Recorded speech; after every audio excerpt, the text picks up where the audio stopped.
Nosfero, does this word not sound like the death bird culling the living dead at dawn? It is the name both ghouls and demons dare not say, for they know it means death for the undead.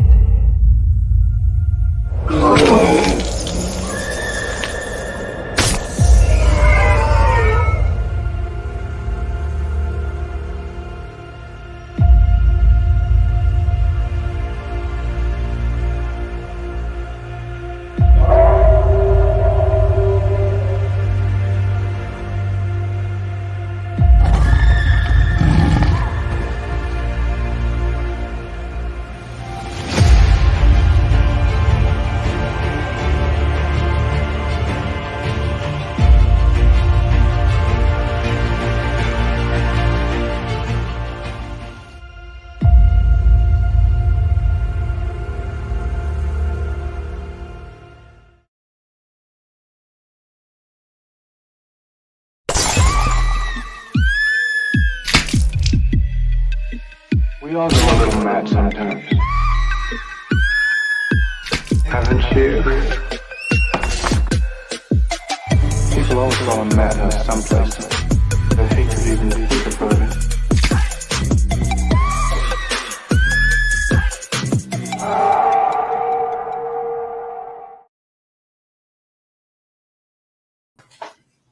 Hello, people. Welcome to another evening of WAFFLE Lodge of Horror. I am here with my brother from another brother, my man from Oklahoma. There is no other, Mr. Von Klaus. How are you doing this evening?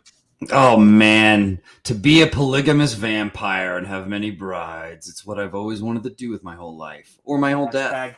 Living your own best life, man. That's what that's Living about. Your best unlife.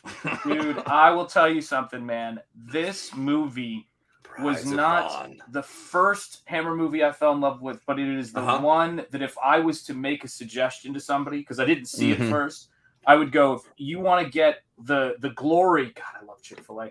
If you want to grasp the glory of what was called Hammerland, that magical world you stepped into that was like a theme park of horror, this movie and The Mummy are the ones. And I think this one, when I saw it, I went, oh, masterpiece.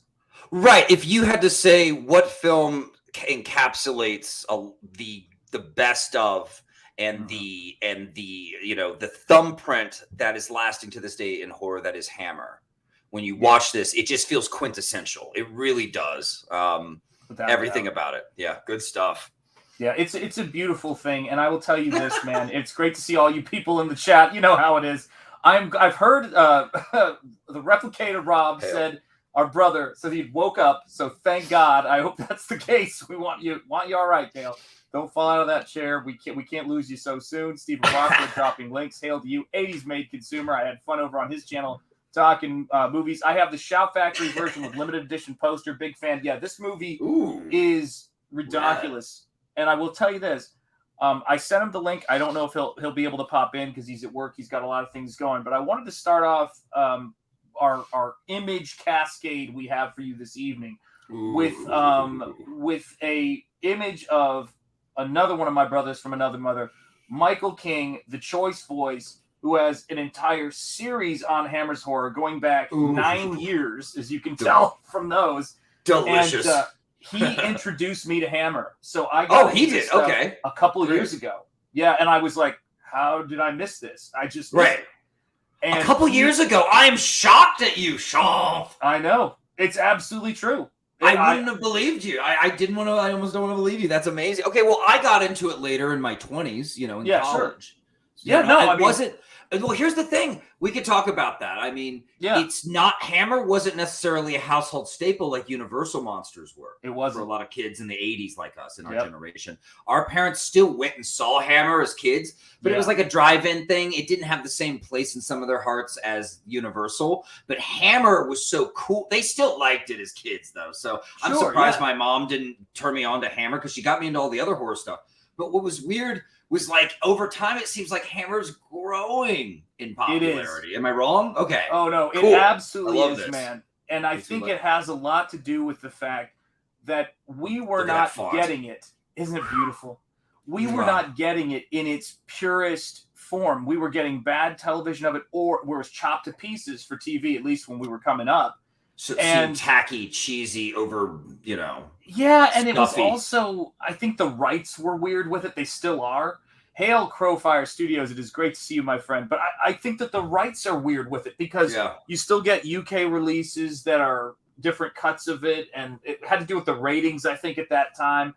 But, I mean, look at this logo, and... I need to subscribe to your buddy's YouTube for his Hammer videos alone. Just for Oklahoma looks Pride, awesome. man. Yeah. Oh, he's Oklahoma? Yeah, he's in Oklahoma, man. Okay, Yeah. He sounds cool as hell already. He is cool, man. He's awesome. Okay. Yeah, one of my buddies got me, a college buddy. We'd get drunk, watch all the horror, all the crazy movies, and we'd throw in a Hammer every now and then. And I never really got to see him growing up, so I was like, hell yeah. This I mean, awesome. I will tell you this, man. Seeing them in their best format after they were remastered is one of those things that makes me really glad I got into them when I did, in a weird sense. Like, if I wasn't going to see them young and grow up with them, and if I wasn't going to see them in college, which strikes me as an awesome time to see it, I had this hardcore, like, God bless Michael, man. He's like a Hammer evangelist.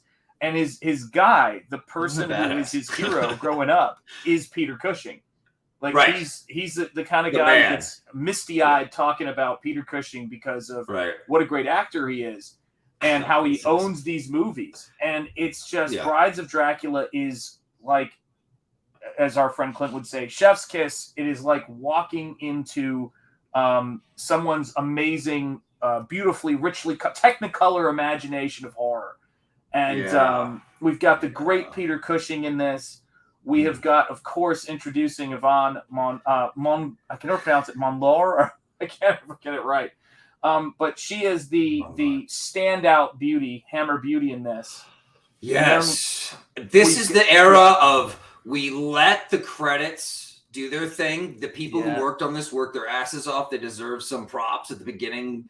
But it was more about the music and getting you in the mood. It was setting the tone with music back then, which I miss that. It's kind of a cool, people consider it kind of old fashioned. I think it's kind of nice, you know? Well, that's why I love what we're doing here in CG. That's why I love to start with trailers, because it gets people so excited, you know, like it's fun. You start going, hey, I'm going into a show. Cranberry Langer's great to see you.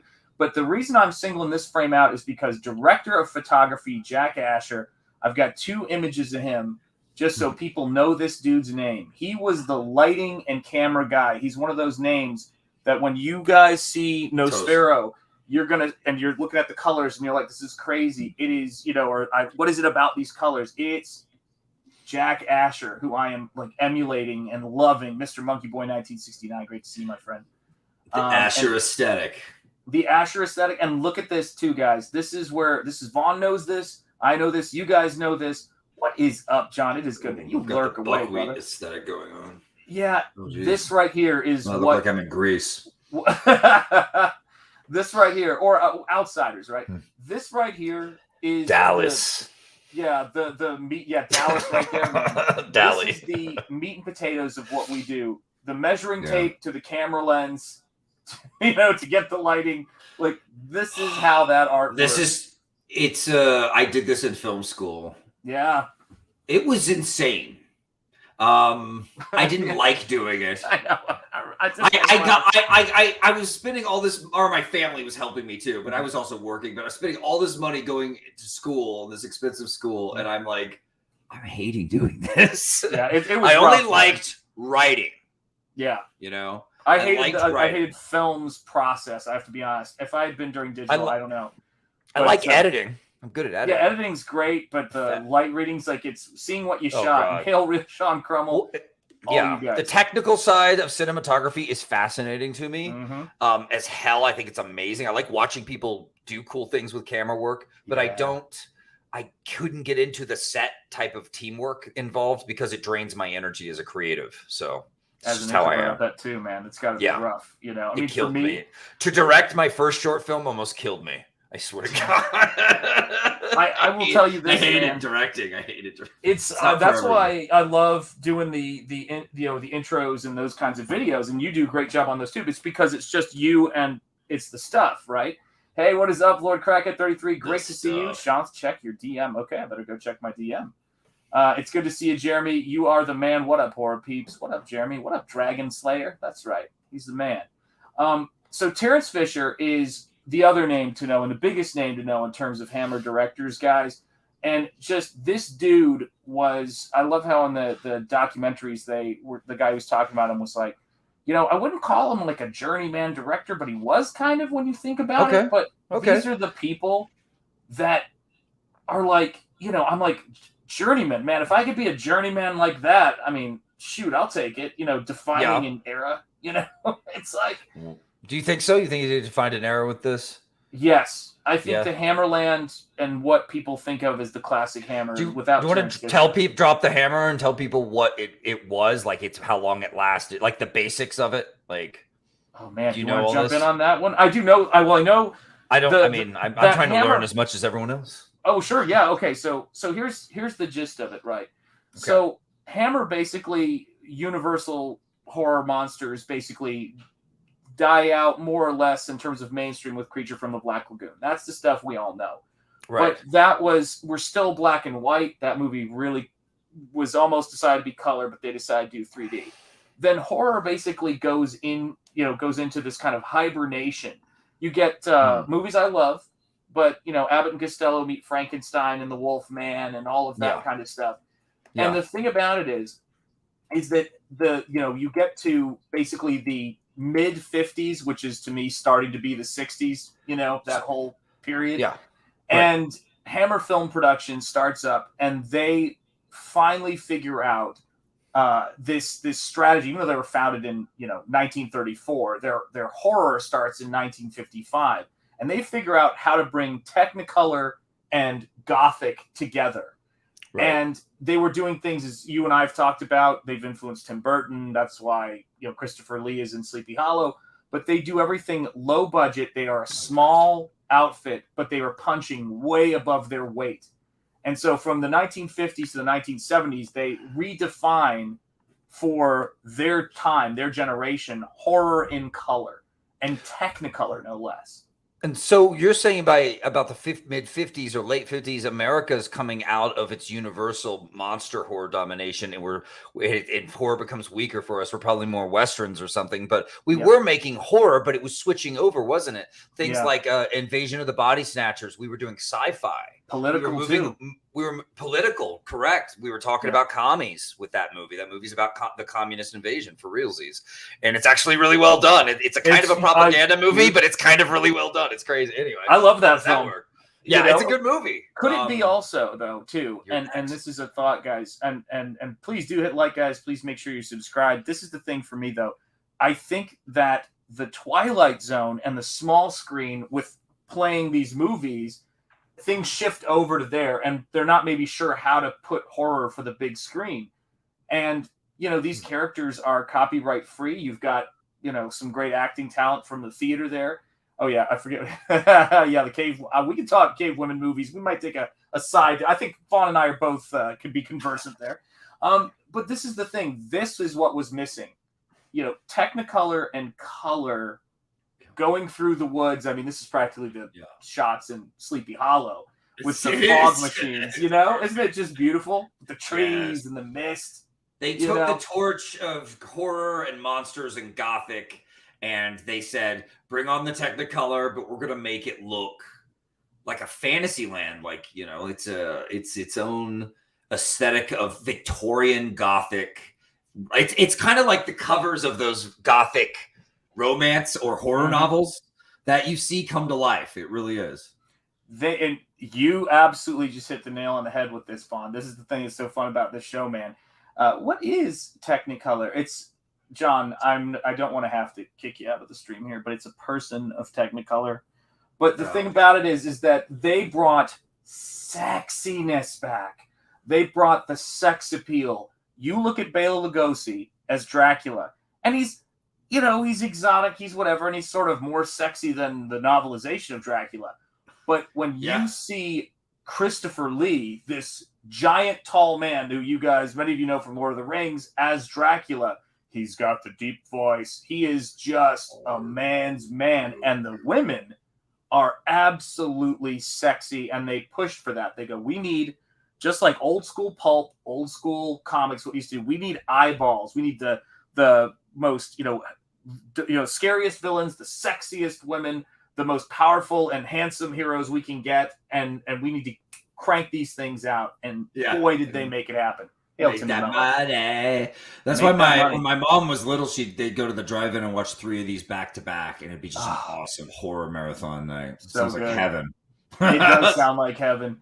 And so I'm surprised she didn't recommend this to me, but it's so cool that they saw the need for this. You know what I mean? Because it's very British of them to go like, we're going gothic, we're just going, we're going with it. I love that. I love that they made it low budget. They made it low budget, but they approached it as artfully as they could, even if it is kind of silly or a little cheap, like low budget sometimes. Look at this for opening shot. I mean, are you kidding me? Yep. They just set the whole tone for the movie. It's great, man. Amen. Yeah.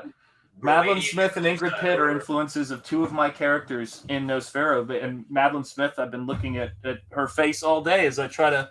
This character, and I'll see if I get it close enough to where I don't have to make myself bigger. That character is based off of Madeline Smith. That is the goal for that character. So when you're looking at these kinds of movies, guys, the other thing is too, they had this attitude to where when you saw a character on screen, whether it's Christopher Lee looking sexy, Von Klaus, perfect example, sexy on screen, Peel, that's what it is, marquee names. But when you saw their ladies show up on screen, if they were just peeking out the window of that carriage, they hit you like a ton of bricks. And that is... And then she speaks with a French accent, and you go... Mm-hmm. That's right. Stop in traffic. Stop in traffic, yeah. Cranberry Langer saying what they did with their costuming and locations was crazy. This is what we're doing, guys. You give us a shoestring. You guys give us 1/1,000,000th of what the mainstream has to work with financially, and we try to deliver 100-fold. And that is what they did, and that's why I love them. Beauty of comics and the beauty of limited resources and having to use your creativity. Imagination. Real Sean Crummell, I'm going to pretend like that wasn't a question because I'm going to get offended and defensive in a second. You know what I'm saying? She is beautiful, Cranberry Langers. Amen. Praise the Lord. And everything for this. And pass the ammunition. That's right. That's right. That's how we do it. That's how we roll, man. It's a professional outfit here. And so the story is interesting. A lot of these stories, these Hammer stories, as you get into their really golden sort of period, they do this crossover thing where the stories start to be driven by, in The Mummy, the movie that preceded this, the story was driven by, in many ways, the male character, which is, again, Peter Cushing. Protagonist. And then when you are seeing this one, he's still the hero of the story, Peter Cushing, but it really follows her. And it sets up with her. Yeah. The first act is pretty much her. Yeah. That's what her horrible experience coming to this dark castle to help what she thinks is a lonely old royal lady, I guess, right? Yeah, she's on her way to be to be in a school and be one of the chaperone teachers at this girls' school, which is how we get where we're going. Lots of beautiful female vampires, and she goes into on her way there. She gets abandoned because people are terrified of vampires. Exactly. And then this guy, like the worst coachman ever. He's not good. Bailing around the corners, just flying everywhere. And he's insane. And she's like, Coachman, could you relax? Could you slow down? No! He's like this. It's like, and it's so funny too, man, because I feel like I'm looking at Sleepy Hollow by Tim Burton. I mean, he was really... absolutely. And yes, rest in peace, Queen Elizabeth II. Hail. Yes. Yeah. God rest the Queen. Mm-hmm. So this is a small set, a Hammer set, but they would reuse and use these sets. But man, look at what you do with this space. It's beautiful, man. That's how we did our Westerns. Yeah. You know what's so funny? You've really hit the nail on the head on that. I really do think that Hammer was looking at what we were doing with Westerns and saying they're using what they have there. What if we use what we have here and make it smaller? You're right. You're absolutely right, man. Makes it smart filmmaking. I wonder if they're so like getting more beloved over time. You know? They are. How fast do they make a movie, Shanth? They're awesome, man. Oh my God, they were making. Gosh, what was it? They were like wasn't it like every 4 months, or they would film on this one? I think they did 6, and 6 they months. were. That's so still they pretty actually fast. Yeah, it's still really fast, and this was considered a slow movie for them because they were trying to get it. Yeah, so like 4 months. I think they're like 4 months a movie. Yes, I swear. That's amazing. I couldn't. Oh man, that's amazing. Okay, that's how they turned it out. Yeah. And this is Paul Rudd on the left. That's Paul Rudd. That's exactly right. Paul Rudd. It's hard to tell how old he is all the time, man. Yeah. And Steve Buscemi. Yeah, I mean, I'm telling you, I think about this stuff all the time, and he was. You're right. Peter Cushing was the John Wayne of England. It's true. Oh, was he? No, I mean, just in this role as Van Helsing, but he's badass. The way that you drop the purple light there in the background. This is Jack Asher's lighting and him collaborating with Terence Fisher. You get these great establishing shots, and they really push the scale of things. And look at the way the Technicolor and the lighting loves her in that outfit. I mean, my God, she is something, Quite the dish. Oh, enter the old rich baroness, played by Peter Cushing, a famous film actor. That's right. Yeah, you've got your absolutely terrifying mother of our lead vampire character, who everyone thinks is dead, and you're going to find out what that stuff is all about. But when people come in costume into a Hammer movie, look at the faces, look at the color. The red in that doorway. What is that? The door to hell? Like, the lighting in this is just craziness. Cool man. colors. Yeah, Pizza Hut tablecloths. This place is not a safe noticed area that too. to be. I noticed that too. Dangerous times. Yeah, where's the Street Fighter 2 machine? I want to rock some kids at it. And there you go, man. This is beautiful castle. This is the stuff we want, man. This is why we buy those trashy books. Because, and then they took it and said, no, we've got some badass actors. We're going to make good art. You've got your creepy model of castle. Camelot. Now, but is this Vaughn's Haunted Castle? That's the question we have to ask ourselves. I think it's a little bit more gothic than this, or medieval than this, but I could be wrong. Yeah, it is. Mine's definitely hanging even off the ledge even further, and it's taller. Has more bats. It's not Camel's Ivory Tower, to be sure. I mean, it's not way more Wolverines prowling grounds surrounding it. Yeah, I have a moat of Wolverines around my castle, my haunted castle. You understand? You've got to for protection, obviously. So, in case you guys are wondering where these comic ideas of Vaughn's come from, I'm telling you, it's right there. Things like moat of Wolverines, get it through your heads, people. I also had an idea while I was playing frisbee today with my dog. We bioengineer spider people to build a giant web around the world to save us from the flying saucers trying to fly into our planet. Listen, I'll support as long as I'm inside the web, man. Now we have to hang out with spider people for the rest of our lives and stuff. What's so funny too is, do we accept them? It's like who knows what they're like, right? The super spider. Well, they're super. They're super spiders. Yeah, they're super spider people, and they spun a web around the world to save us. So, I mean, I'd be high-fiving all the hands. Yeah, I'm down with it. I mean, spider people. When you look at this castle, though, too, I was thinking about this too. I go, wow, it's kind of like a model castle, and then I remembered, in the original Dracula movie, and so many of these movies, all the castles were painted matte paintings for the most part. So they weren't doing anything different. It's not that they had real castles out in Los Angeles. Real Sean Crummel's got you back. The spiders is fine as long as they're under the size of a Buick. Indeed. It's one of those things to where, but the interior sets, which, as I understand it, were all plaster, and you couldn't lean on those railings. But my God, really? They film well. I didn't know that. I thought they were filming this in like some old British. They weren't filmed in Britain. These were filmed in LA. You said? No. These were filmed in Britain. But I mean, that's what I thought. The Universals filmed in LA. They had to paint the castles because they either had to build something huge, or paint it. And this is the thing that's crazy about this right now. When you look at this actress right here, between shots, was amazed at how beautiful the set was. And she was walking up the staircase, and she went to lean on that balcony, and one of the crew went, "Don't get back up. That's plaster. If you lean on that, you will go straight to the ground." And I was like, "Oh my God!" Okay. So yeah, this Welcome to is film sets. guys. We are in, as far as I'm concerned, the glide path into Halloween. Everybody, I don't know if you guys are Halloween maniacs. I suspect Vaughn might be.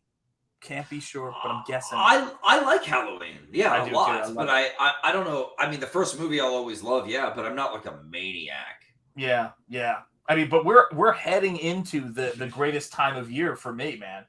Is to like, you know. Wait, you're talking about the movie? Or I'm talking about the holiday. Oh, dude, I'm a Halloween maniac. You I figured. Yeah, look at this. Yeah, I know. That's what I thought. Sorry, I misheard you. I apologize. No worries. No, it's Halloween season starts in June. You're darn right, Crowfire Studios. Yeah, I already love bought some cool stuff. Halloween, Yeah. and to me, Halloween is obviously it's a state of mind, and many of us live in it year round. But this, to me, is like that dream haunted house or that dream gothic place where you have the party, all of the candles, all of the kind of richness of that space. And how this character gets brought in. You were talking about a spider's web. I mean, this woman is essentially, you know, luring with her supposed old lady kindness these girls to her castle. And it's an interesting flip because you're so used to seeing, you know, like Dracula is luring them, or the brides of Dracula are luring men. This is an interesting one. Yeah. You know, you've got the sort of matriarch of this castle who is luring this young lady with this kind of benevolent persona of, oh dear, you don't want to stay here. Come stay at my castle. I long for the company / blood. It's then, and she reveals very creepily, actually, I'm not a lonely old lady. Ha ha ha. And she's like, actually, my son is quite ill. Mm-hmm. You must Can we talk about that shot for a minute? Yeah, I like this one. I love that shot, man. Like, they do some very well, what should I say, framed. Very, the compositions are very cool throughout this movie. They're just showing off some of their talent. Some of the shots they get through this movie are like iconic horror shots, I swear. Good stuff. Yeah. I will say this too. I don't know Halloween well enough to know if I love it or not. There you go. Yeah, wow, great shot. Yeah, this is the thing, Cranberry Langers, about this. And this is the thing I want people to grasp. I have it very easy, in my opinion, when I'm working. Because if I want to have windows that are bright pink and then play off of a purple, you know, like a reddish, it's kind of like a cad with cadmium red with like a white in it, and then have a purple light on the top of that arch right there. I just have to paint it. But Jack Asher had to light this stuff. It's like orange in this doorway right here, or in this window, I'm sorry. Then there's purple right here, and then there's red through this window. Now, there's nothing back in here per se, but all that color is so well designed, and you build. Is this all set as well? Yes. Are you for real? That's bananas. Set. I am. That's crazy. Sure. I keep expecting them to be using churches and castles and stuff, but they they must have had like a lot of sets well, you said it. They have sets they have sets they reused. So that light behind him even is from outside and like coming in from behind. It's really this is meticulous. Yeah, it's fantastic. I like how deep it looks because of the line leading our eye down to the black at the bottom. It's like this is the same thing when Vaughn talks comics, and whenever we're talking comics and comic creation, the interesting thing about Vaughn, because a lot of this stuff I do in my head. We were talking about like that's the thing about being you know a crew of one. You know when you're working on something, but Vaughn really gets me thinking about stuff, conversations or things that happen inside of my head, because you talk very much, obviously because of your film background, but you talk a lot about shots, like high shots, driving the perspective, where the color and the lighting is going to be. You talk about it in these terms, and I think it's this is something that is I haven't seen a lot of in comics. You see very nauseous colors, God, particularly when you look at some of the mainstream stuff. That's just like bucket fill movement. It's all bright, saying nothing. This is a whole different thing. This is atmosphere. This is magic. This is world building. Madness. It is madness. And you have to have, you have to be able to know this stuff to steal from the good stuff. You have to get the best, quality images you can get and really understand like what the heck we're looking at. And things like I love this. That. Come on. Yeah. Good character. You know? This is what you call a good character intro. You the bet. Son, the mysterious, ill son from the shadows, gets to know our governess. And so it's got that tension, man. And it's mysterious, it's kind of sexy, it's kind of like, what's really going on here? And he reveals that he's being held captive. Yeah, he's being held captive, and I have to say this. Vaughn, I want really your take on this. Yeah. I want your take on this. In my mind, I'm calling bullshit on the amount of red light that lamp is casting. I believe there was a red lampshade on there. It was probably putting some red on the wall, but I think that much red had to be a gel. Yeah, that's a gel. And think of the artistry of this. The red, like how the screen is split. Color-wise. He's gorgeous. Yeah. A lot of movies will use half red, half black. Yeah. To signify a character who's like in turmoil with themselves, or a character that has dual sides. This character, there's a reason you're seeing a lot of red. Yeah. This guy is. And look at all his stacks of books in the background because he's bored and reading all day, chained up. Those are all, and this is crazy to think about, but those were all Comicsgate books. A lot of people don't know that. He was an avid reader. Yeah. There was Wraith of God in there. Know that. When we're looking at this stuff too, and it is great blocking. The thing for me about this stuff is that whenever we're creating artwork, we have the ability, and Hammer had that ability, to invite people into this. And you know what, Cranberry Langers, I agree with you. When we say they don't make movies like this now, it's all rainbow vomit. I agree with you. Modern movies do not have the class of this. All it takes is the skill and the ability to, and it takes a lot of theft, to be honest, right? It takes a lot of, you have to study this stuff or you don't know it exists. Like you don't think to do certain things. Yeah. And I mean, again, good heavens. Yeah. Another hot, buxom lady moving around the castle at night in a nightgown confronts the son, and he says, "I'm being held captive. Will you help me? Will you find the key?" And she, look at her. Yes, look at that. I love that rim lighting. It's so great. Well, here you go, Fawn. Here's your support right there. Yes, ma'am. Will you help me? Yes, ma'am. I will. Yes, yeah. Ma'am. That is, and it's these purples. She's got something sort of blue-green. Why did they cast her? I don't get it. Well, and this is the thing, right? Hammer figured something out that was great. They decided we are going to cast models. We are going to cast beautiful and from all over the world too. She was French. They brought her in because we want to show the money up on the screen that this is a production. So when you're casting your actors, like the gentleman vampire who you're going to see, he is not Dracula, to be clear. They used Brides of Dracula to pull people in. He is another vampire. He's a lord who fell in with vampires, they hint at, and he becomes one. But the big thing to understand is he is not Dracula. He's his own kind of character in this story. And he was designed, or he was cast, and he was wearing a blonde wig. Apparently, he did not have blonde hair at all. Oh, really? That was a wig, yes. Okay. And you'll see it in a second, I think. Yeah. Yeah. Okay, now I see it. I wasn't even looking for the wig. Do you see what I'm saying? I mean, she very well could have been wearing one too. By the way, I thought she was because her hair is so sculpted. Yes. But I love the stylization of both their hairs because it creates the characters that they want, which look like they're in a kind of a dime store romantic gothic literature book cover.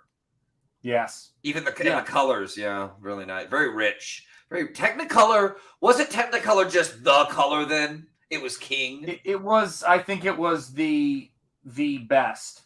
You know what I mean? Like, it was the best color process. There were a couple of, ones that dominated for it. But it did. It absolutely dominated. And this is the thing, too, right here with what Sean Cromwell's saying. You're absolutely right. Sex appeal would definitely help sell low-budget pictures. It also will sell everything. Indie comics. The trick is, can you create it? Can you draw it? It's one thing to be able to cast an actor to do something, which is not easy in itself if you've got, bullshit in the way where people are forcing people without that ability in front of the screen.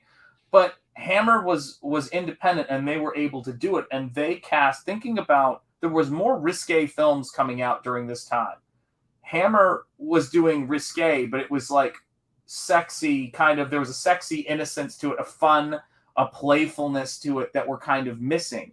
And these people were not, how do I word it? Because they were so comfortable in front of the camera, and many of them were posing as pinups and things like that, it was nothing to them.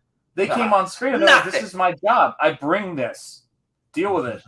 You know? I mean, if that's how they felt, awesome. I didn't know that. I mean, acting is its own type of job, but if they're just like, just put me in front of a camera and I'll make everyone hot. Yeah, cool. Well, I mean, it's a combination of both, because you have to think about it. They're bringing in a French actress, and she said the funniest thing in her interview. She was a little old lady on your bonus features, you're watching, and she goes, I had to learn the lines phonetically and learn the best amount of English I could for that film. And she goes, and I think I know less now. So she was there because they wanted to make these films rich and exotic, and they were like, sorry, man, you're going to be a blonde. So it wasn't just with the ladies. So he wouldn't look as much like Dracula? Is that? Yes, partially, and I think so that they were trying to pitch him, even though he was older. I think he was in his 40s. This guy was in his 40s when he did this. Okay. Yeah. Well, he looks like a handsome leading dude, like ready to. They were making him run away with her. Okay, like, so he was great. They were trying to make him the next, big star. Okay. They wanted him to seem younger than Christopher Lee, so that he would appeal to the younger sort of audience. They could create bring the girls in. Yeah, it makes sense. They were like, we need to put this on you to get what we're going after. You got to put this squirrel on your head, kid. We're going to make you a star. That's it. We promise. Yeah. Well, he was pretty badass. He wins her over pretty quick. I don't know if he hypnotizes her or not, but he wins her over pretty quick, and she rushes off to get the key, and she sets him free. Yeah, shit gets real quick. And this actor, I mean, the way he stares after he gets free, like the whole cheesy romantic thing is gone, and he just stares through you like he's gonna murder you with his look, And they have these badass. Where they put these reddish, of the whites of the eyes contacts on him, and he just looks like hell warmed over. I mean, he is scary. And I also think it's a very funny thing, right? When people talk about, nudity and sex appeal in these movies, I think the biggest thing that people run into is the need to politicize sexuality. To me, I'm kind of like going, if you mean that human thing that we can't turn off? That human thing we can't turn off. But I will tell you this. I mean, women are very sexual, and we try to act like we can suppress that. That's so stupid. That's like telling a flower to not have petals or something. Yeah, but it's also like telling a guy who works out and is jacked to put his shirt on. To quote Matt Damon talking about Matthew McConaughey. I mean, if we're at Chili's or whatever, then I'll be like, dude, put it back on, man. I want to eat. Exactly. But I mean, it's like, if you're going to the beach and you look good, you're going to show it off, whoever you are. And that's the thing about it. It's like when I go to the movie theater, I am not looking to see average. You either better be the greatest actor in the world, for the part. Yeah. It's interesting to think about. It's interesting to think about. In which way? Our choices today. When you watch an old movie, how refreshing it is compared to our choices today. God Almighty, yes. They seem freer. It's like ideals and romance and getting better seems like something people scoff at a lot in today's crass, overly politicized thing. Women, listen, nature tells us, I mean, it shows us every day, sex is all around us. Like the animals, the bugs, and the plants. Yeah. They're doing it. And women are sexual creatures who are designed to be alluring. This is what we're talking about when it comes to Poison Ivy being made into a fat lesbian. Like that's cultural mutilation of a character that's supposed to be alluring. That's the whole point. You're supposed to have power over men. In fact, you'd think feminists would love a character that has men licking her heel, but instead it's like, no, I'll see you Dunkin' Donuts, Harley. No. This is the thing, right? This is the thing. You're right. You're absolutely right if you're thinking like you want to help. Like, okay, let's talk about this. Let's talk about this in terms of Comicsgate, right? I think this is a perfectly good way to talk about it. And we do pretty well with this, but it's 1,000, and I feel like it's 1,000 times worse other places. In a healthy system, right? In a healthy collection of jackassery, which is what I think we are, in a good, loving way, you root and feel happy for other people's success. That would be the thing, because that is not taking away your success. If Frank Frazetta shows up on the scene and he's Frank Frazetta, he's going to get his success. It doesn't matter what you want or don't want, but you can choose to not be poisoned. Oh, let's talk about God, I feel like this is like practically what we're looking at right now. The football player kissing the cheerleader. Remember that thing? Yeah. This past week, that Mark Brooks weighed in on it. Right? There was this photo of a high school football player kissing a cheerleader on the sidelines recently. And someone put it up as like, this is such a cute little thing. It's got this great little, Americana. Didn't they say this picture totally triggers people? Yes, and then some people saw it and they were like, yeah, you'll be, sorry, you'll be this. Yeah, that was total, but you guys got it. It was total bullshit. And they were just being so nuts about it. And it was such a clearly, thank you, that's the best reaction right there. It was one of those things to where you could see people looking at it and it was bringing out the most, resentful, twisted stuff, and you go, why does looking at two young people having this moment? Shane Davis had my favorite one. People were going, it's so transitory, and Shane goes, everything's transitory. Everything is, your 40s are transitory, your 50s are transitory. This is like, why are you hating on these people, And I look at this kind of stuff and I go, there's some people who see this and say, isn't it great to see two beautiful people getting together, which is not what's actually going to be going on. Obviously, it's a Hammer horror movie.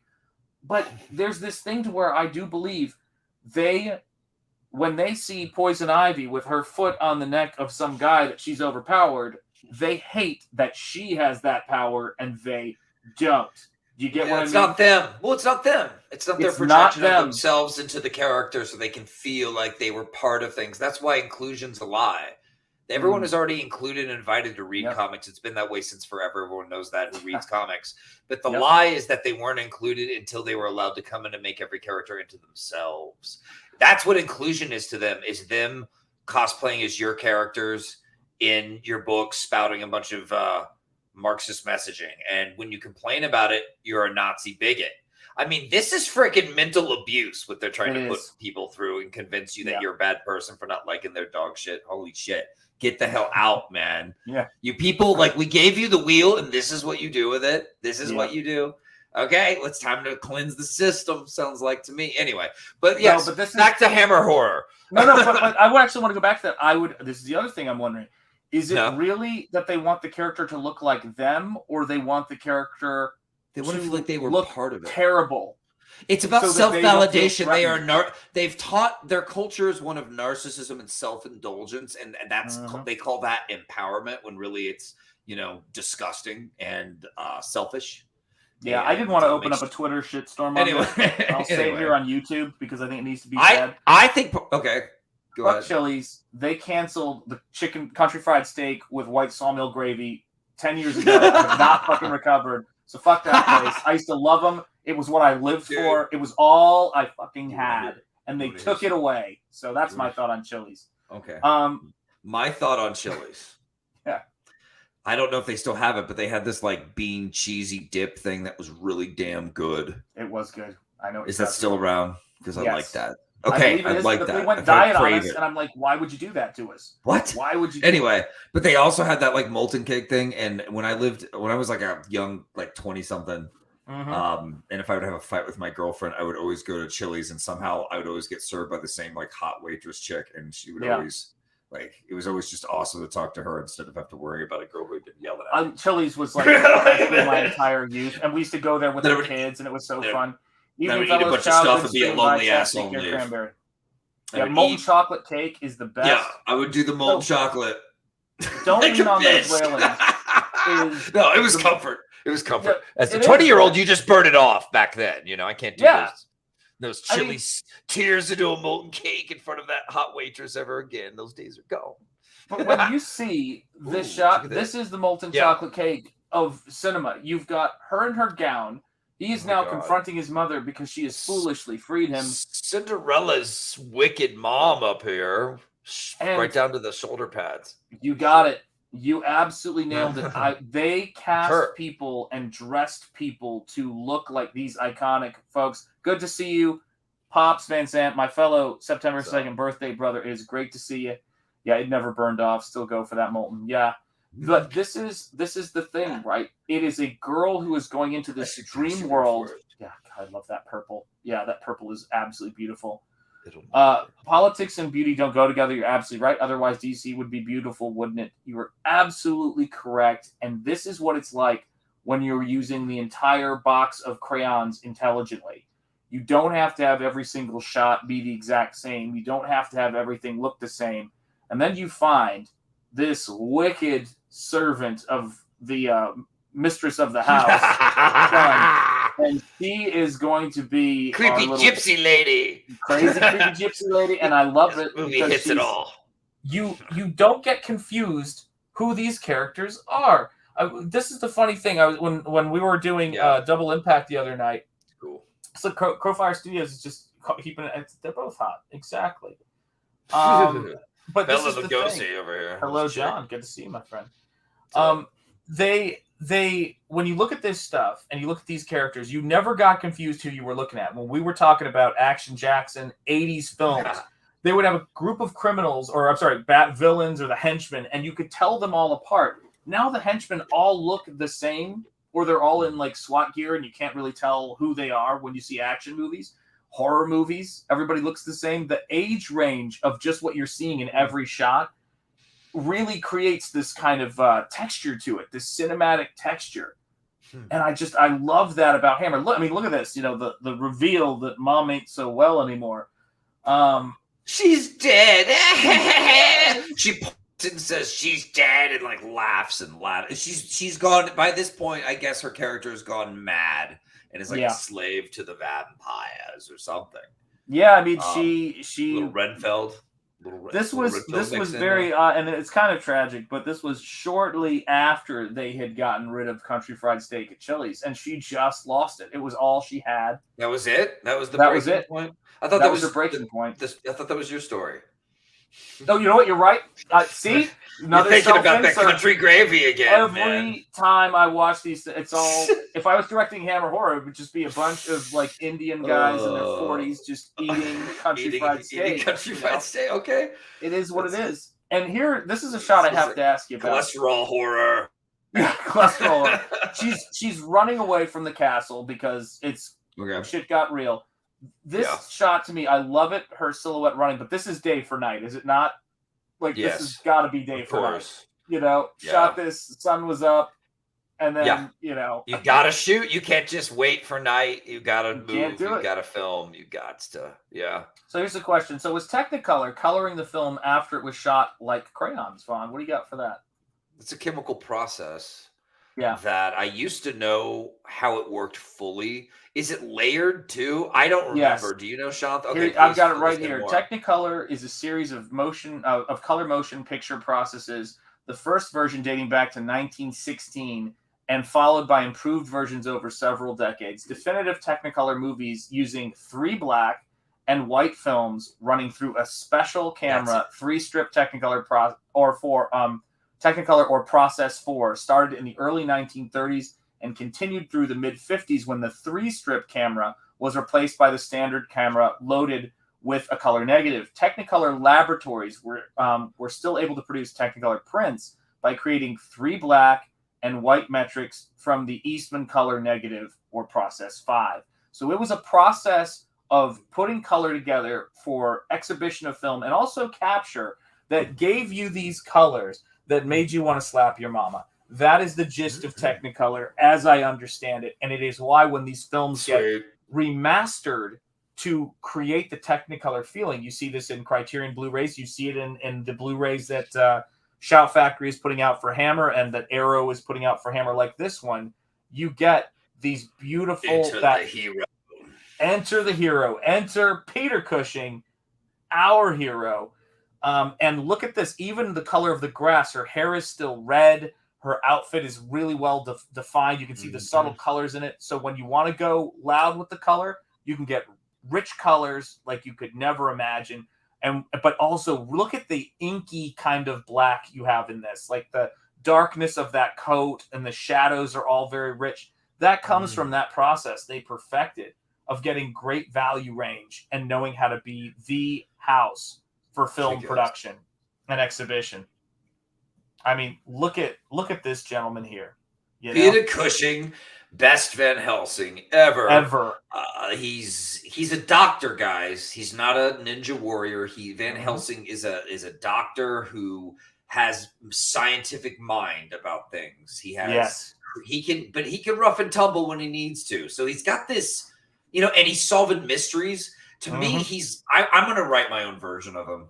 I'm going to have to, because the character is too cool and he's not being tapped. He's not being tapped properly. Yeah. It's like he's a doctor, but he's rough and tumble, but he uses his mind to like figure out how to solve, problems and beat the vampires in a creative way. But he's also like Sherlock freaking Holmes. Yeah. In this, he's got a doctor bag. He is a legit his own hero. The thing that bothered me the most about it didn't bother me. Let me be clear. How do I word this? As when a work is bad, not because it's political, but just like it's bad on its own merits, or not bad, but so bad it's good. It depends on what you make of it. It doesn't keep me up at night. I'm not one of those people. I look at the stuff I like. But I remember when they did the Van Helsing movie, and they got Hugh Jackman, great actor. I mean, he can perform. He's certainly cool. Could carry a movie, and he's got a great nose. Too as well, which is important for Van Helsing. And then they made a movie about Solomon Kane, a secondhand version of Solomon Kane. He had the slouch hat, all that stuff. And I'm like, he doesn't look like a Dr. Van Helsing. He looks like Solomon Kane. When you see Peter Cushing, it's the fact that he is not this swashbuckling badass, but he's this guy that in the Hammer version, which is to me the best screen version of Van Helsing, he is incredibly astute, honorable, believes in the myths and legends and the cults, as he describes them, of vampirism. And take care, Crowfire Studios. Have a great night, my friend. And it was interesting for me, Dr. Zhivago. Oh, I love that movie. That's a whole nother conversation. But when you see him in this scene, he looks focused. He looks driven. And you're right. He is Sherlock Holmes, vampire slayer. It is just, there's something beautiful about this man. Yeah, he controls the situation. He gets right down to saving the girl. He gets involved, man. He gets involved. And Peter Cushing just plays it with all the stoicness and kind of gracefulness. He's like a consummate gentleman who's not ready to let the undead walk all over his shit. So like he's a doctor, and it's almost, I like the idea that he's an unwilling, seeker of the undead who just has to step up because you don't know who else is going to, Yeah, some people have said, the Van Helsing movie, I had a blast with that movie, but there's this. It had good intentions, man. They had really. I love really interesting intentions, but Frankenstein's monster in that I thought was a great actor. I thought he did a great job with that. Yeah. I will say this though is that, and I've heard many a scholar say this, Van Helsing has mad beef with the vampires because they be running up in his shit, and that's just the way it is. That is what those scholars have told us, and he is very much a. Look at this man. I love this moment. I made sure to capture it, where this guy is bust his balls saying, the women here aren't allowed to have collars. This is an all-girls school. And he's not able to get a word out. And then he whips out his business card and goes, just so you know, I'm renowned badass Dr. Van Helsing. And the guy immediately is like, of course, you'll have my utter respect. And he goes sometimes, man. About being here. And he goes, the rule is already rescinded in your favor, sir. And it was just like utterly hilarious. Everybody goes to pieces over him. Yeah, that I need a Van Helsing card. Yeah. Yeah, don't. Yeah, and an alpha gentleman. I freaking love that expression. Yeah. He's an alpha gentleman. He is. Brilliant. Yeah, you got it, John. Perfect. Hit the nail on the head. Perfect. Yeah, and of course, it's a girls' school because it's a Hammer film, and we need some more perfect vampires. all the time. Yep. Yeah. What And do you they can do see- all day at girls' school, Shanth? That is basically all we thought about. Learn how to be girls. No, Yeah. what were they doing in there? They had all these mystical powers and, outfits with straps and buttons. Okay, John, update. Dale's awake. Everybody's concerned. Dale's back. Dale's back. All right. Yeah, Dale key God. on. Yeah. Jay Lee. Oh, yes. Brides of Dracula. Right up my alley. I know it is, Jay Lee. I know it is, my friend. Jay Lee and I had a really funny Twitter thing. I knew exactly what you were saying, by the way. I didn't have a moment's hesitation on it. But I said, oh, hey, man, thanks for helping me out with the history, thing the other night. And he sent me a message back. It was no. And No. I saw it and I laughed. I go, it was no problem. and it hit return before it. So it just said no. And it just cracked me up the instant I saw it.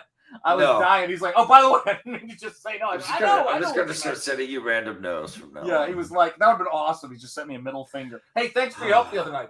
Fuck off. So we meet some other hot Bettys. This one's stacked. Her nose is the definition of turned up nose. Yes, indeed. Yeah, she looks like a Frazetta drawing or something, like a cartoon, Is that the one you're basing it off of?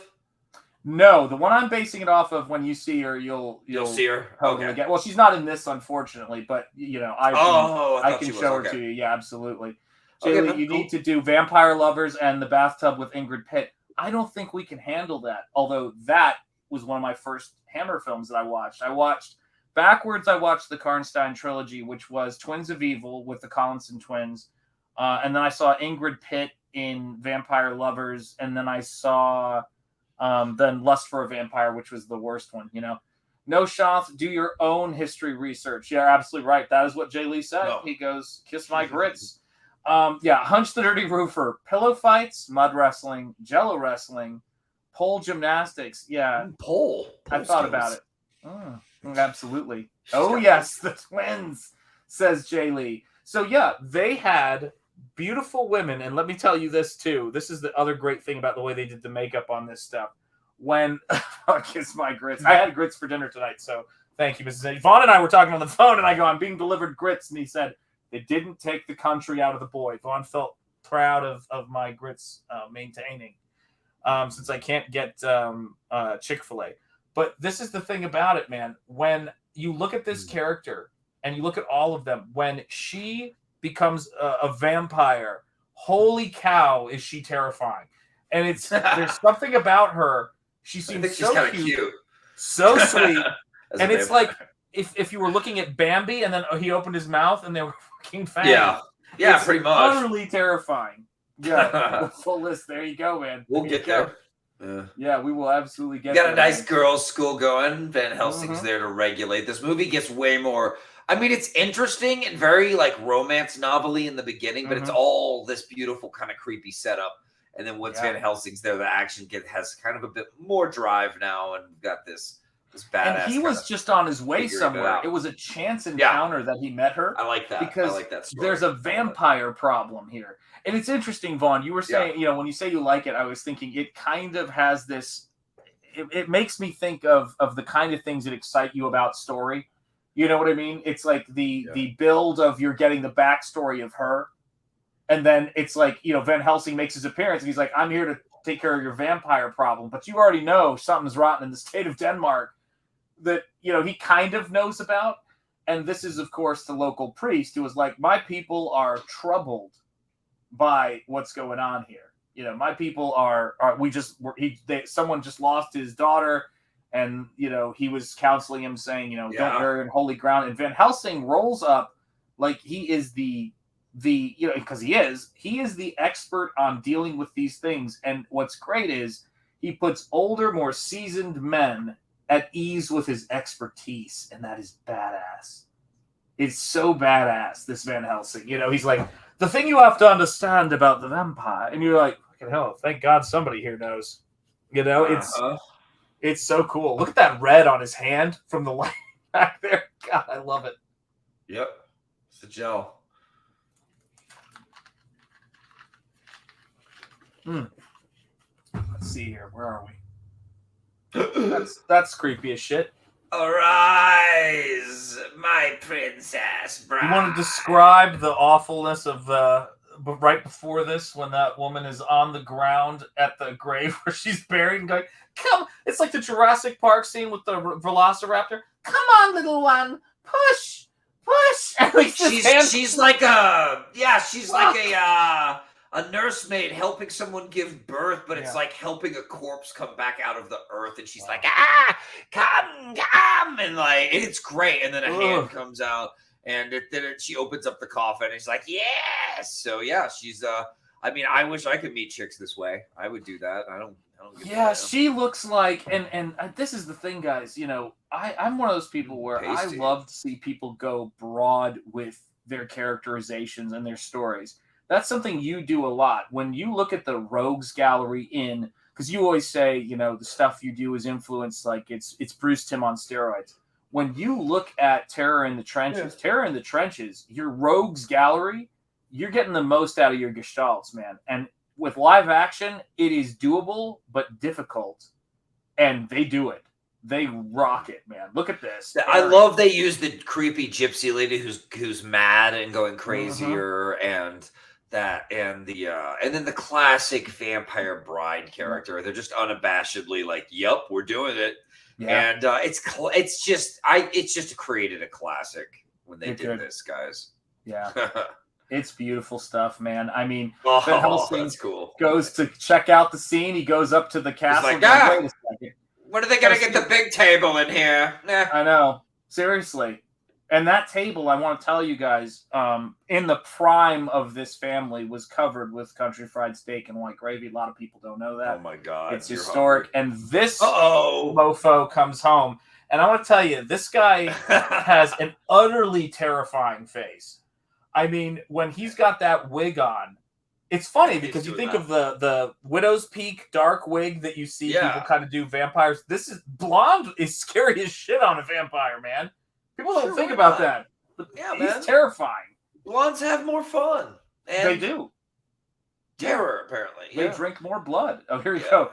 I love this. Isn't that where Bruce Wayne eats with Vicky Vale? Yeah, that is that table. I got to go back. Yeah, this is. Can you pass the salt? I'm sorry, what? That is. Oh my God. And this is when he appears as Batman. No pun intended. Shanth ate right before stream, was thinking about food again. No, guys, listen, you don't even know. I've eaten shit today. I'm on a diet. I'm like trying to get my shit together. Yeah, man. Yeah, I'm just, you know what it is? I'm just trying not to eat like a maniac all the time. Okay. So okay. That's your diet, is just eating normal.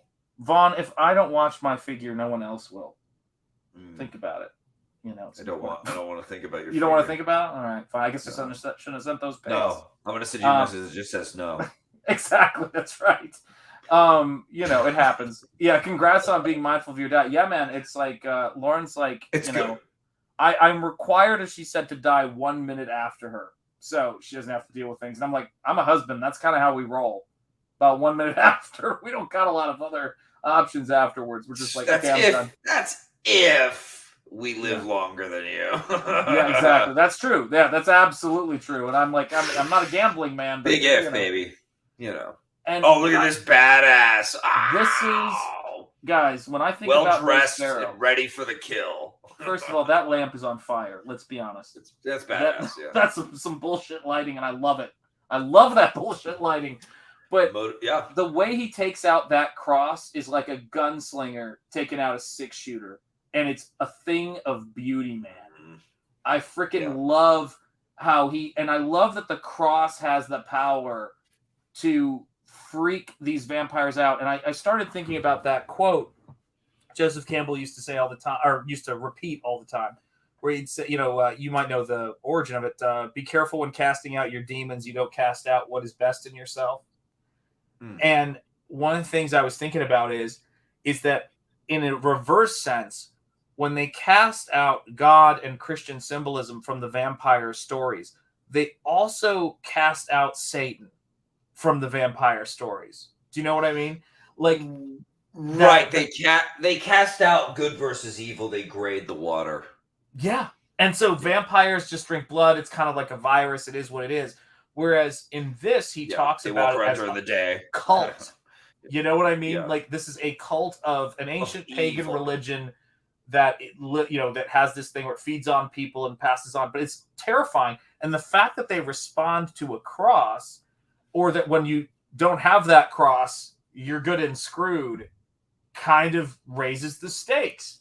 You know, it's like when people have to reload in an action movie. You know, like running out of ammo or not having your gun is a really Classic. cool. Yeah, it builds drama, and you'll see where he this don't work for him all the time. You know, he runs into some stuff in this, but yeah, I love this, and there he is, charming devil. You see him So meanwhile, yeah. So like you get to see his real face, and then the next scene he's on like a Kindle, like, "Hey guys, what's going on? How you doing?" Thanks, get it. Well done, Sean. He looks at him and he comes in. He's like, "I was just coming down here to say that unfortunately, my mother's recently passed, and I just would love you to know." No, the way, he does go like, "My mother is dead," and they're like, you know, yeah, it's true. "However, will you marry me?" Yeah, he's just like, it's such a great effort. Yeah, I love. But here's the thing: is different when you get a charming vampire, right? Vampires are supposed to be. I mean, they're alluring. That's the point. You know? But even in Waxwork, though, when the vampire's fangs come out, he looks like a suave, sexy bastard in Waxwork. And when his fangs come out, he's got fangs, but he still looks like a suave, sexy bastard. This guy looks like I'm a charming Clark Kentish guy, and when his fangs come out, he looks like Hannibal the Cannibal freaking Lecter. Like, he looks. That's one aspect of Hammer that they really wanted it to be scary, violent, creepy monsters. Like Christopher Lee as Dracula is he brought back more of the monster. To the role, and that's what you see in this as well. It's great. Yeah, so there's my man. What is up, Phantasm? Michael in Oklahoma. It is great to see you, my friend. You pop in if you should have had him on. Yeah, man, that guy could school us. Well, no, he can school us any time, man. He is the man. He is the man. I made sure to tell people about your channel, my friend, because he gets it done. That out. Subscribe. He gets it done, man. And so you pop on anytime you want, man. You've got the link.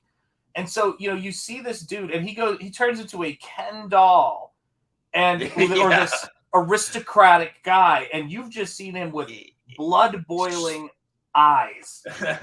It's like, what the hell? You had to make a run from Christopher, or from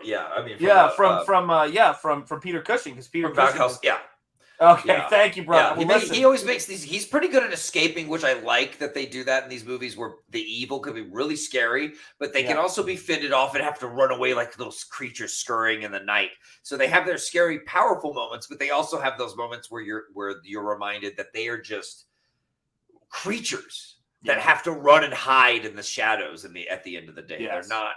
You know what I mean? They're not glorious. They're not heroes. They're definitely evil. It's not there's no gray areas here, baby. Yeah, I mean, and I will tell you, he is what amazes me about his acting in this. When you see Christopher Lee as Dracula, he is an outstanding, he was grown in a lab to play Dracula, just like Bela Lugosi. The thing that gets me about this the most is that this guy does this charming, almost youthful kind of thing that Christopher Lee kind of does in an aristocratic way. He does this stuff in this almost, boyish charm kind of way, but he's noble. It's not like he thinks he's a gentleman. Yeah, he's second fiddle, but he's very I was hoping you'd marry me, which is such a, he's asking her to prom. A little left field. Yeah. Yeah. And of course, the problem is this chick's up to no good. Yeah, he's hungry. That's a bit of an issue. We're having and problems. I love this bit because after the proposal, she's sitting there and with her friend, and her friend leaves the room to go do something, and she goes, "Ah, marriage. I wish it had been me that he had proposed to. I wish he'd picked me." Yeah, That was and great unfortunately, yeah.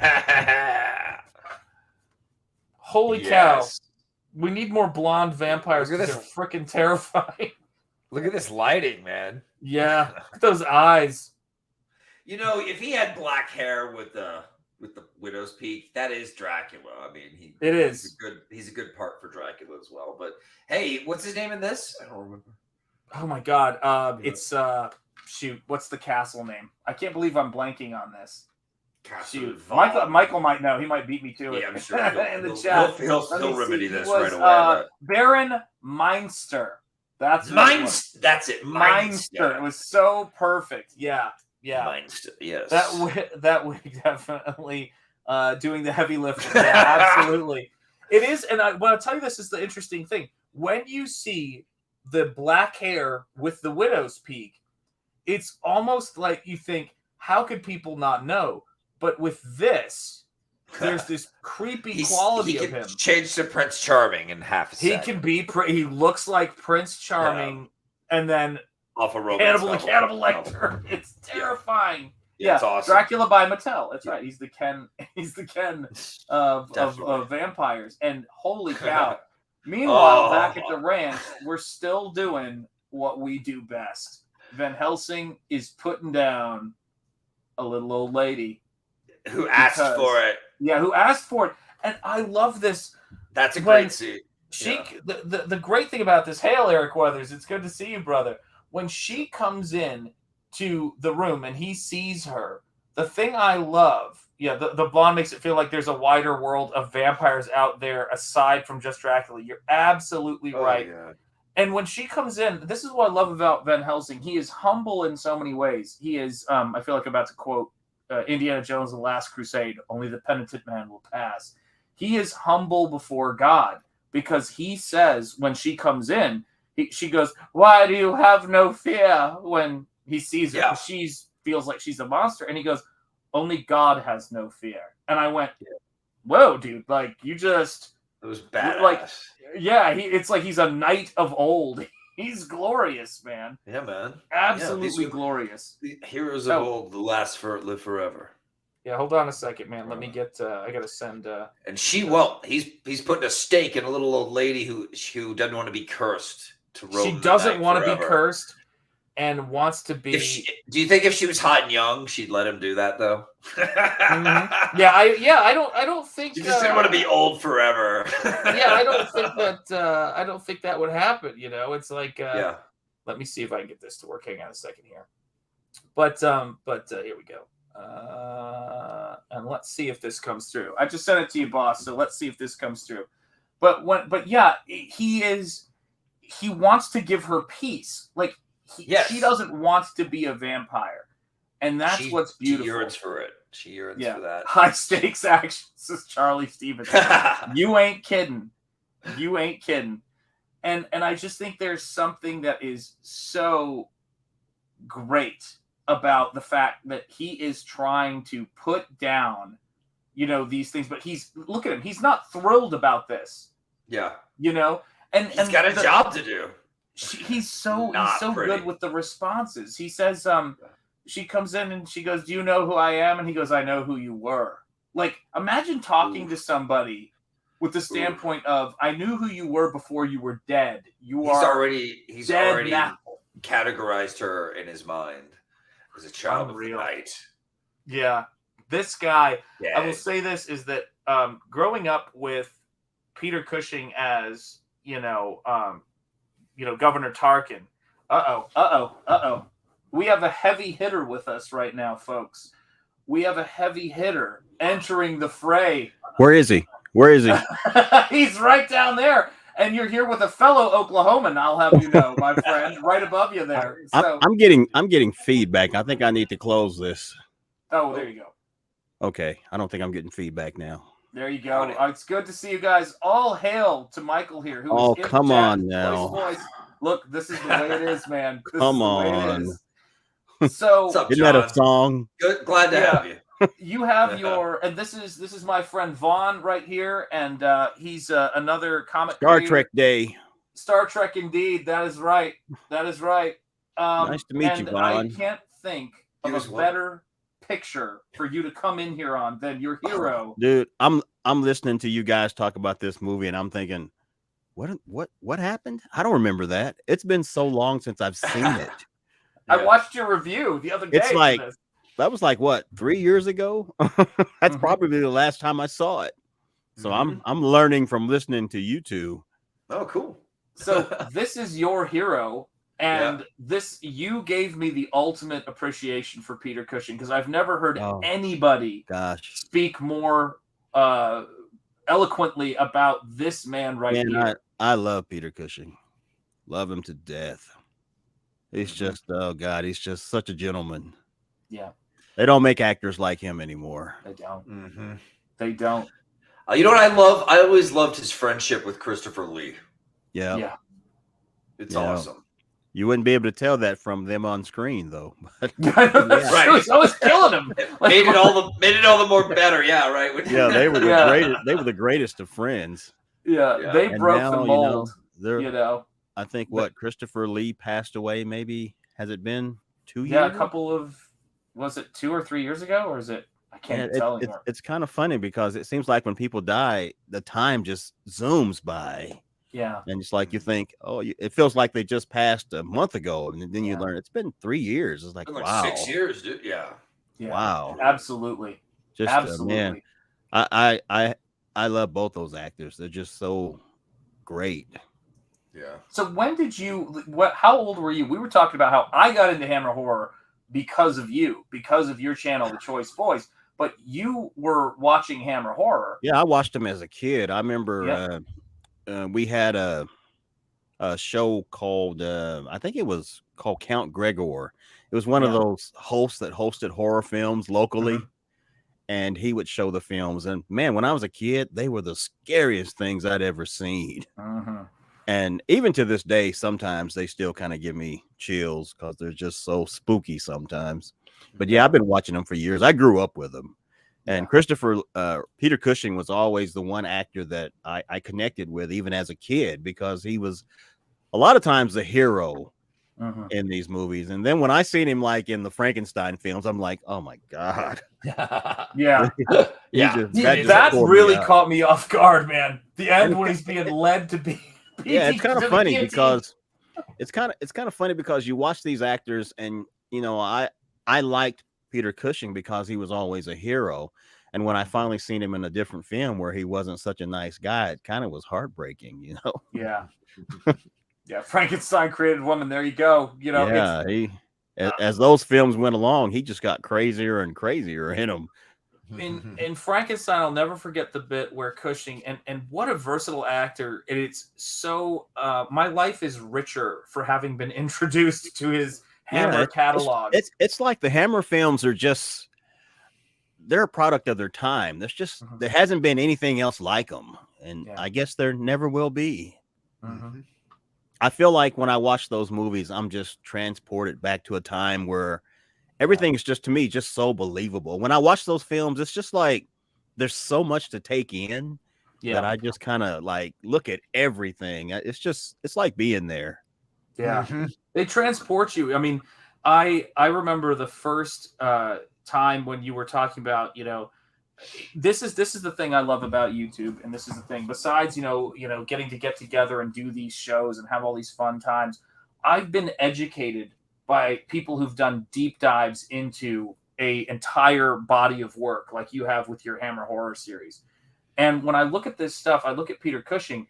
What surprised me in this movie was that he is, there's the nobility. I was prepared for that. He's walking around. He's doing what he does. But as the movie goes on, and he is, informing people that something is rotten in the state of Denmark, namely, this young lass is one of those people that chilling. This was our little sweet baby-faced lady from earlier. when she comes out of there, I got to be honest with you, man, chills down my spine. There's some about when people come back as vampires in this movie that is absolutely terrifying. Yeah, they don't really do vampires like this anymore. It was just kind of a lot more simpler back then. They don't like the light. The cross repels them. I mean, any kind of goodness, garlic, but now it's like nothing hurts them, and they're soap opera-ish. They fall in love, and they're superheroes. And it's totally different now. Yeah. And yeah, I always, I don't know about you guys, but my family took me when we were visiting Chicago to Wicked. And I maybe I'm crass or whatever, but I walked out of it going, man, that's going to be the way we approach so much media, is that, they weren't really bad. Yes. It's gray. This attitude of, what you think is evil is not really that evil guy. Maleficent. These movies are so refreshing because people are liking getting to root for the good guy and cheer on as he takes on some really bad guys. Like, this is great. Well, now in television, we have Lucifer as a good guy. So, I was having that conversation the other day. Things have definitely changed. Yeah, things, and this is the thing I wasn't prepared for when I watched this movie. Christopher Lee and several knockdown dragouts with this vampire, including swinging with a rope and kicking this guy in the face as those two brides at the top of the stairs look on. He was awesome. It's kind of funny because a friend of mine had never seen this movie, and he watched it. And the scene where Peter Cushing gets bit and he burns the venom out and my friend was like, man, that was badass. Doesn't he use holy water? Yeah. That was awesome. He puts that hot flame on there and it's just like, wow. I didn't know how he was going to get out of that. Yeah. That was the coolest. Ties his arm up in that rope. Yeah. He heats up the metal. And I was watching this going, he's not going to try to cauterize. And he burns himself. We need more stuff like this in movies, man. This is awesome. Yes, we do. Yes, I've always wondered, Hammer's still around. Yeah. I've always wondered if one day maybe they would just go back and try to make a period film like they did in these movies one day. I would like to see them do that. I agree. They do such great stuff now. They'd hook up the right artists over there to make it happen. Yeah. One of my biggest regrets will be that I never got to see one of these films in the theater. Yeah. There's got to be a revival. Cool. Yeah, you never. I'm surprised that you never see that. Yeah. If they do, they'd probably be overseas. So, but it would have been really great to see this film in the theater.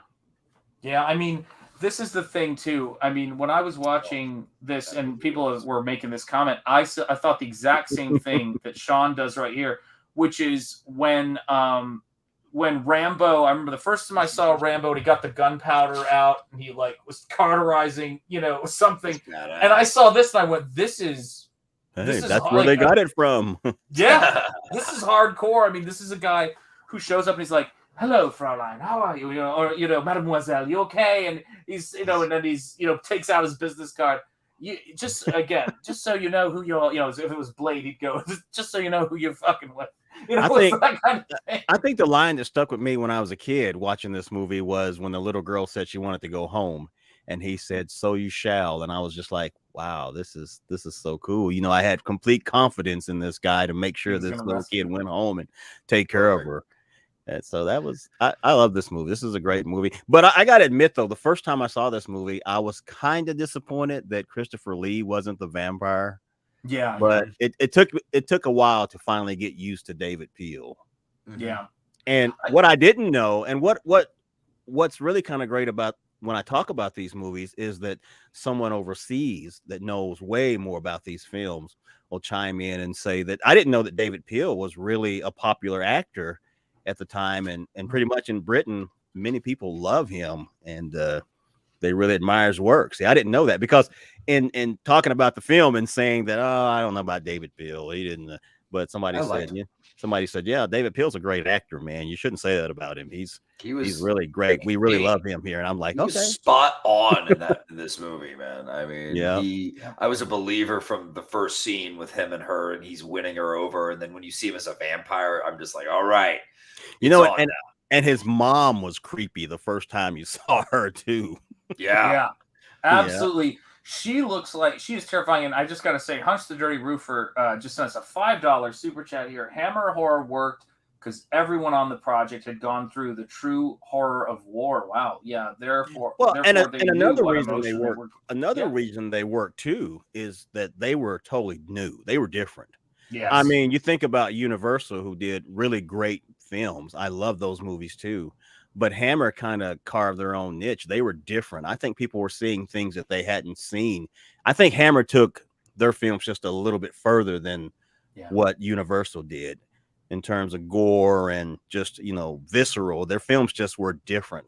And I mean, I would today, I'm so tired of everybody doing the same thing. Yes. I really envy the people that got to see this stuff first run. And nothing like they'd seen before. That would have been just such a great experience. It would have been. And I got to do this real quick, 3-second commercial break, because Hunch the Dirty Roofer sent us a super chat. We have to give him the cheerleaders, which is what these folks come from. This is the horror version of them, but here you go, Hunch. Thank you for that super chat.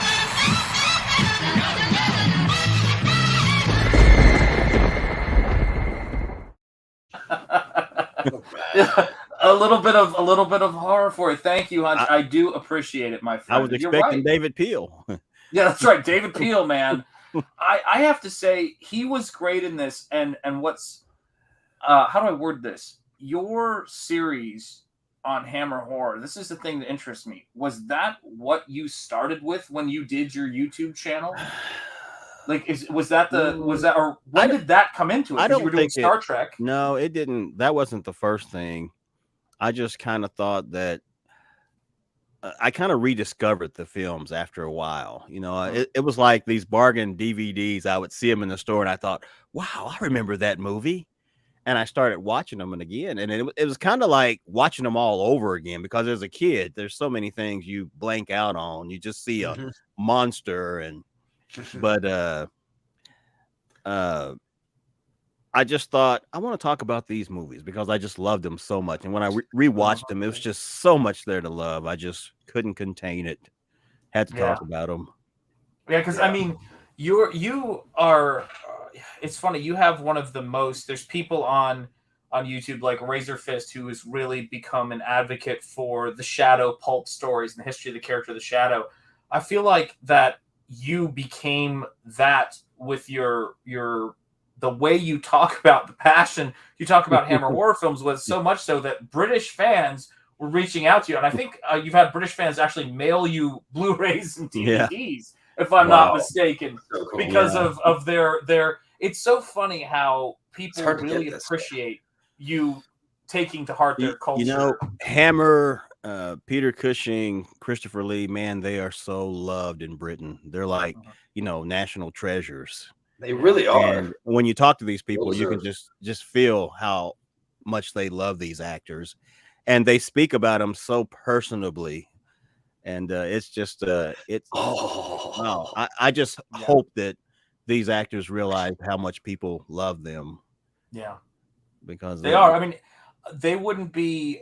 When I think about this, and I think about and I think people know. I think people know when someone's faking it and when they're not. And when people see you talking about Peter Cushing and talking about, how much you know about him, how much you've read about him, how much you've taken his films to heart, and how, outside of, I'm sure, Star Trek as well. I mean, in a similar way, he was the definition of the kind of character of a man that you wanted to emulate when you were a kid. You saw this. And I actually found myself thinking how great it would have been when I was a younger man looking for a hero like Peter Cushing to have had him to look to.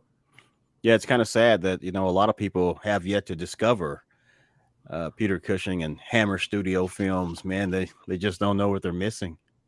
Yeah, if in any way I can get people, and one of the things that was exciting about doing this, if I can get people to hear about Hammer Horror, because Michael, so much of the comic I am doing right now would not happen if it wasn't for you introducing me to Hammer horror. You know, I hope you know that. I can even see that in your art. I can see Yeah, Hammer it totally in changed me.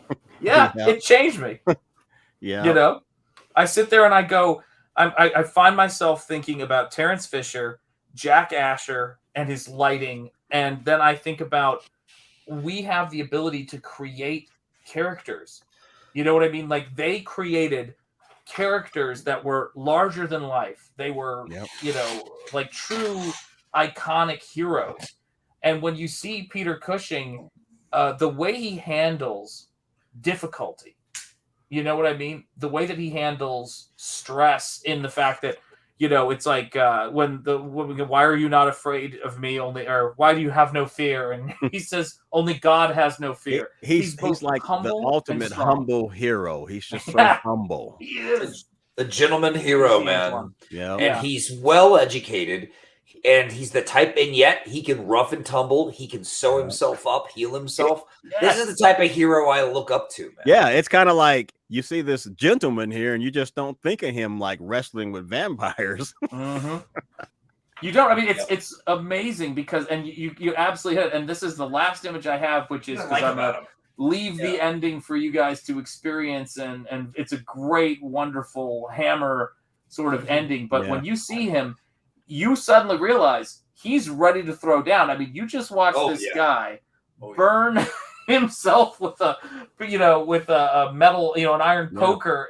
Look at that! Look at that stance he's in right there. Yeah, it looks like he's ready to charge. That's a gunslinger stance, all right.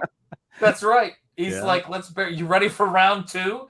Yeah. And I will tell you this. What's kind of interesting is, I don't think, and I can't have this conversation with you, Michael, because we'll be here for 4 days, but Blade, if I bring up Blade, it's over. But when you think of Blade standing there in his long coat in that first shot where everybody splits, yes, and he is, it's sort of funny because for some reason, I didn't realize how great that sort of iconic stance works with vampire hunters, and he is doing that here. It is like, everybody move on out. Van Helsing is just walking to town. It's a Western. Works in all kinds of situations, man. Yeah. No fear. It's great. Yeah. Peter Cushing for the push. I agree with that. Yep. He just oozes be a man. He does. Yeah, he does. They don't make actors like that anymore, and you don't see characters like that in film anymore. He was definitely one of a kind. Yeah. Tom Hiddleston, is that actor that plays Loki? Yes. He's like the closest thing we have to Peter Cushing, and he's like nowhere near Peter Cushing. Well, because he's got the hairline and he's got certain things about the nose, the Britishness. He could play like a Peter Cushing biopic, maybe. Who knows? Because I think he deserves a biopic, man. He's really he does deserve a biopic. Absolutely does. Yeah. I'd watch it. Yeah, I absolutely would. And I could tell you this. I both would be elated and terrified to see your review of such a biopic, because they got that wrong. Michael will tear a strip off of them, man. Because and how I found Michael was, funny enough, how a lot of us found each other, which is the reviews you did of Star Wars and the new movies, the sequels. Don't remind me of those. I know. Sorry to do so. They hurt. They still what they did to Luke. Another one of our heroes, definitely, that we share in common. But here's the crazy thing: if it wasn't for those, I don't get to your Hammer videos, and I don't get to your one of my favorite times of year, the month of horror on your channel every October, which is the greatest time in the world for me. I love those videos. And but that's how I got to Peter Cushing. So imagine a Star Wars kid finding out that the villain in the first Star Wars movie, or one of the principal villains, is one of the greatest heroes ever to grace the silver screen. And it's a wonderful turn and twist of fate. I love it. Moff Tarkin, and he was a gentleman in that role. He was great. Yeah. And you kind of see this well-mannered, educated guy, man. Yep. So what did you think of CGI, man? CGI Peter Cushing in Star Wars. Ooh, yeah, so that's an interesting one. I guess I was a little bit put off by it at first because I'm like, yeah, nobody can recreate Peter Cushing, man. Come on. Yeah. Like, but I guess over time, I was kind of going through that. Is this offensive? Is this not offensive? And and then I found out his corpse. Yeah, then I found out that his estate approved it. So they took the cash. They did. I'm okay with it. Target check. Yeah. I agree with this one as a better substitute for someone who could do Peter Cushing in a biopic or something is Ray Fiennes, just because. Who's Ray Fiennes?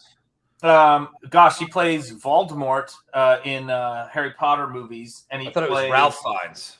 Oh, okay. No, he goes. If he pronounced it Ray, I know I'm not. Oh, he does. Okay, Ray Fiennes. Okay. I can't. I'm not here to argue that dude's. I don't think I've ever seen him without the makeup. Yeah, he was in Grand Budapest Hotel. Haven't seen it. He was in he was in a bunch of different movies, but English Patient. Yeah. Oh God, he was in Schindler's List as the was psycho. He in Strange Days? Was he? Oh man, I think going back. But it's James Cameron. Right. Man. There is people want the link to the Choice Voice. They want Michael's channel. So Mods, if you could throw that, throw that link in there, please, guys. I know John's got it. And this is the thing, right? Is that Peter? You're really right. They broke the mold. Who on earth would you get to replace Christopher Lee? There is nobody. There's nobody to replace Christopher Lee. Those guys are so good. It's like when you watch them, they're not even acting. It just seems like they're the character, man. They are. Some people are irreplaceable. It's just like. Was Cushing a stage actor before? I mean, he must have been, considering his era.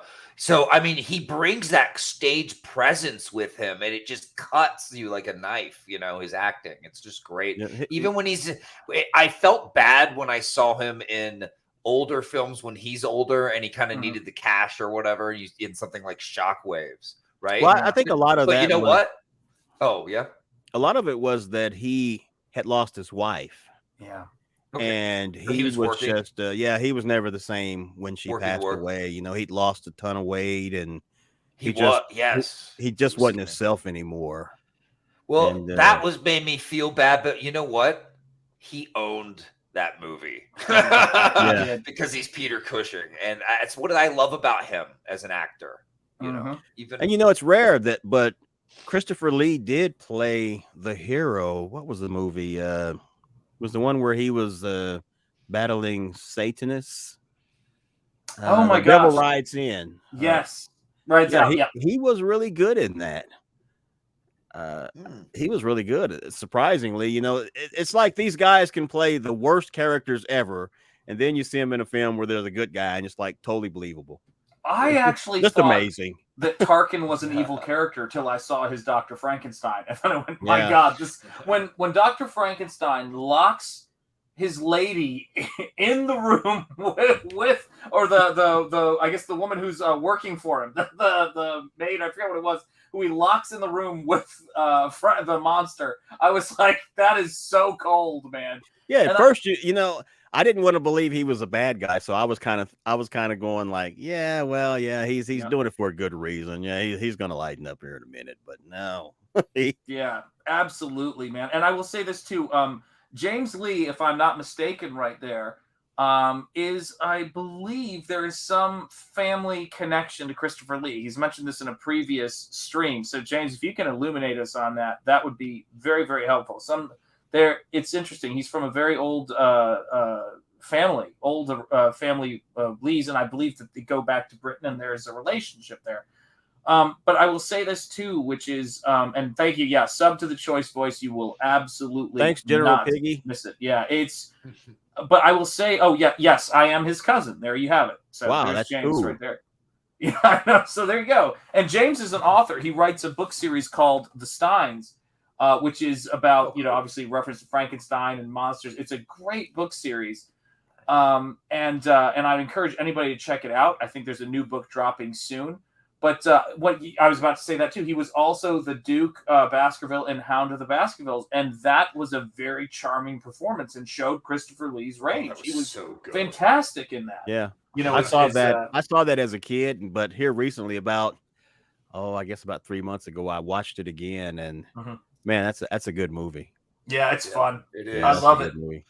I Yeah, think Hound that's is what my terrifying. dad introduced me to Sherlock Holmes with. I was kind of That movie. surprised because it seemed like Peter Cushing wasn't in that too much. I was Mhm. expecting him to be in it a lot more, but he vanishes a while in that film and before he comes back. Yeah, But it's still, I would say it's still one of Hammer's best. I really enjoyed it. I do too. And the again, another movie where the lighting is beautiful, the mood is beautiful. I really one of my current Hammer favorites is, and again, it was the movie right before this one that Terence Fisher and Jack Asher worked on. Is of course The Mummy, and the colors in that. I mean, it is just a I work haven't of seen art. that one yet, but I will say Ooh. if I think about some of the lighting and the colors, the original Horror of Dracula was really good too. Horror of Dracula is fantastic. That was the one you recommended me. Yeah, that was really good in terms That's of a good color, and it was kind of funny that one scene where Christopher Lee runs up to the camera and snarls. I wasn't expecting that. I mean, here you have grown ass man here, and Christopher Lee jumps out, and I jump back. I know. That will get you, man. That will absolutely get you. Christopher Lee is one of those people where I think it's because all of his intensity is kind of burning under the surface that when it finally comes out, you're like, oh, jeez. Yeah. It's like Dad finally snapped. It's got that kind Gotta of wonder though, how would Brides of Dracula had been if he had been in it? I wonder how it would have changed. Because he, usually when he played Dracula, he didn't have much speaking parts in that. And this would have been the film where he would have had the most dialogue. And I don't know really why he didn't do the film. They said there was a clash between his agent and their agent. They couldn't agree on money. That Hammer was a lot of times Hammer said Christopher Lee was difficult to work with. He was argumentative and he was just a difficult actor. So the main reason they say that he didn't appear in this film is because Hammer just didn't want to deal with it. So they didn't have him. But, Christopher Lee complained a lot about these films to where he felt like the Dracula films were just nonsense. He didn't get to do anything. He mostly just came out of the shadows. He was a performer's actor. He wanted to act, and he didn't feel like these films offered him anything. So when this film came around, this would have been the one Dracula film where he would have had more dialogue, more to do, and he didn't want it. I'm like, wow, this would have been the one. I think he would have done some great stuff in it. The trick would have been, it's tough because this guy, by the way, is 40, and somehow they're passing him off as a much younger dude. Obviously, probably with that amazing wig he has on, his blonde wig. But I wonder if Chris could handle the kind of the innocent, thing. But then he did well as Henry Baskerville. So if I believe that if he had been in it, he would have David Peel still would have been in the movie, but he would have been like the head vampire over. Oh, I gotcha. And David Peel's vampire would have just been like a governor or something like that. But I can't really see Christopher Lee cowering like David Peel did and making it convincing. He's just too commanding for that. He is so commanding. I mean, the fact that this gentleman, was in it's, and I think it's beautiful, frankly, that as villains, that Peter Cushing and Christopher Lee bookended the George Lucas real Star Wars movies. I think is quite beautiful. But Christopher Lee could intimidate two of the main leads in that movie with his presence, and it's just. It's you remember that? You remember when Obi-Wan and Anakin showed up and he did this double flip, and Christopher Lee says, "Your swords, please. We wouldn't want to make a mess in front of the Chancellor." Right. Yeah. That when he's holding up Bane, he goes, "I've been looking forward to this." You just go, dang, you guys are fighting Dracula. Get out of there. And I will say, make sure you stab him in the heart. Yeah, honestly. Yeah, seriously. Yeah, wooden lightsaber to the heart is what they needed. And you see, and that's the thing I think that is I don't know if it's distribution. I don't know if because there's so many different companies that put out Hammer horror Blu-rays. I do think these films are due for a renaissance. I feel like they kind of like people go in the States anyway. Certainly not in England, but in the States, people go from the Universal horror movies and then they just jump ahead to like Francis Ford Coppola's Dracula in the 90s, or maybe Interview with a Vampire, but still to the 90s. And this is probably one of those fertile grounds for horror that, you know, that people should be being inspired by, making their work. Yeah, I mean, again, you know, this is my life now. We get some of the older Star Trek films in the theater. We get a lot of the older films that are considered classics here. You know, Phantom Events. They show a lot of movies, but Godzilla films, we get them still in theater. But I don't understand why. I think Hammer's probably bigger in the UK than it is here. And I think a lot of people aren't familiar with Hammer. And I don't know if maybe they feel like they just don't have the drawing power.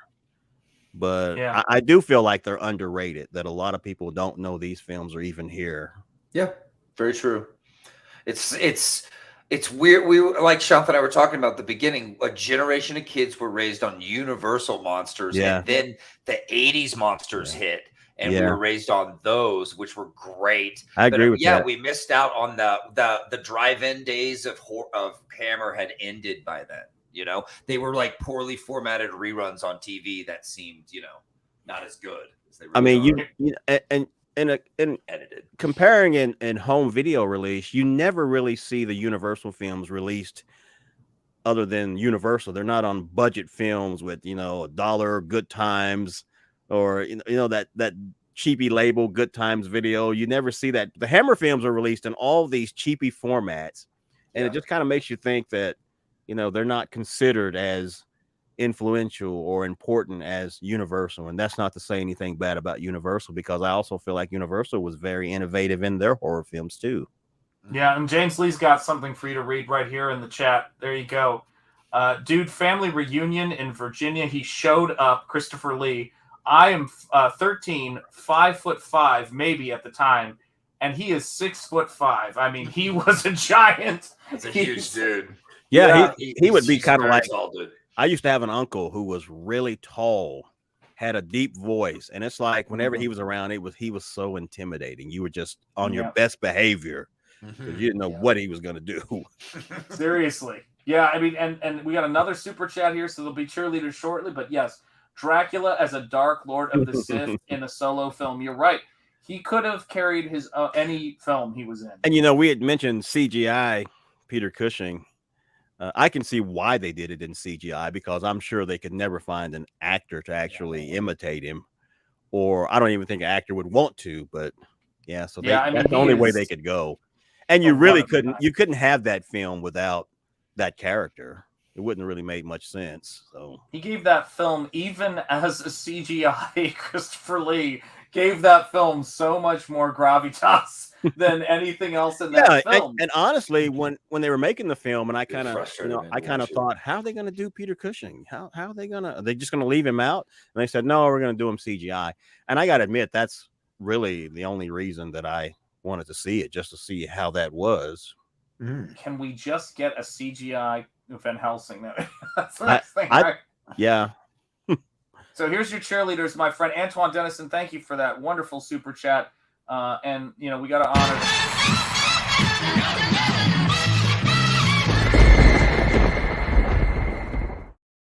tragic when that happens. I want to go there and eat.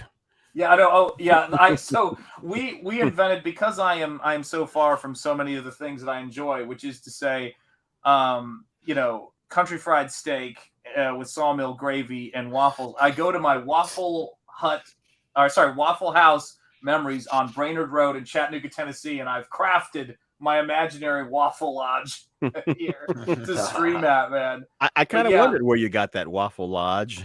Oh my gosh, man. It became a thing. We were just talking about it, and I was thinking about, you know, where you hang out and where you do stuff. And my friends and I, when I was growing up in Chattanooga, we would drive up the road. We'd go to Waffle House. Now I think Waffle Lodge. Go to Waffle House, you know, at 2 or 3 in the morning, and we would just talk comic books, and we would draw, and, you know, we would just do all this stuff and breakfast all night.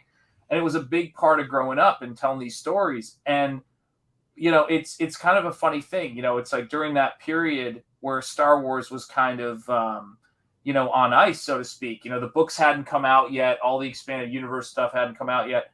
we were all the people who were still into all that stuff. Like my friends were. I remember we went to go see.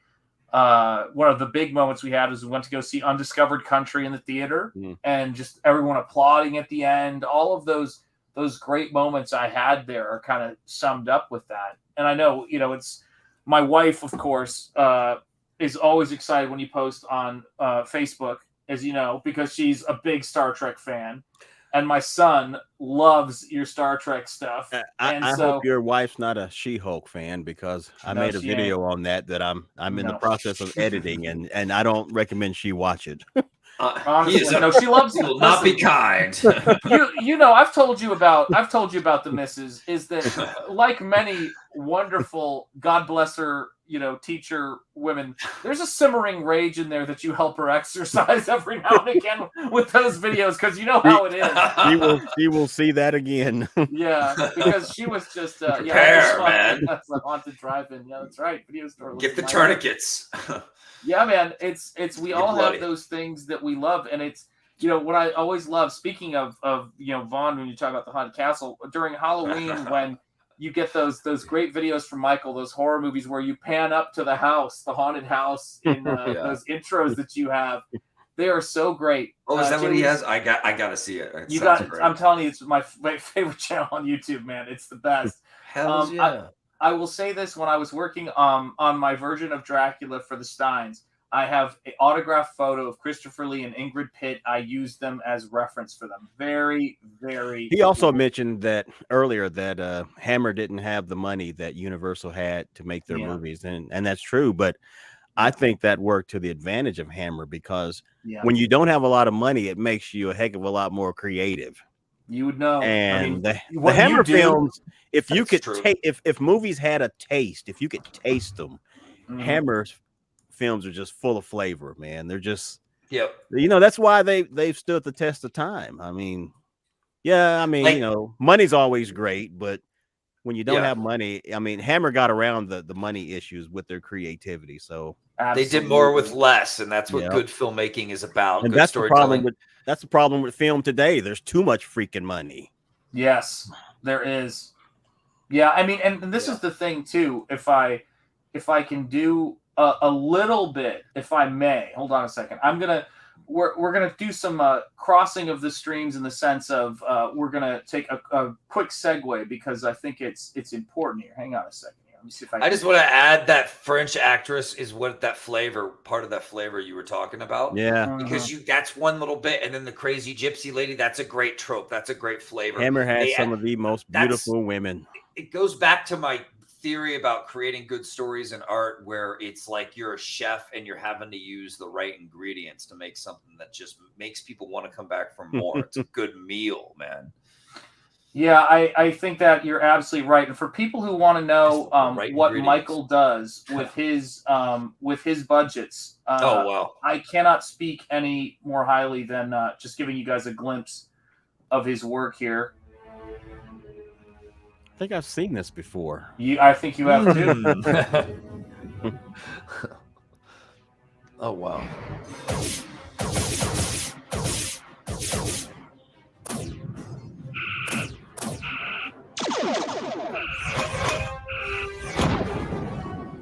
Gotcha.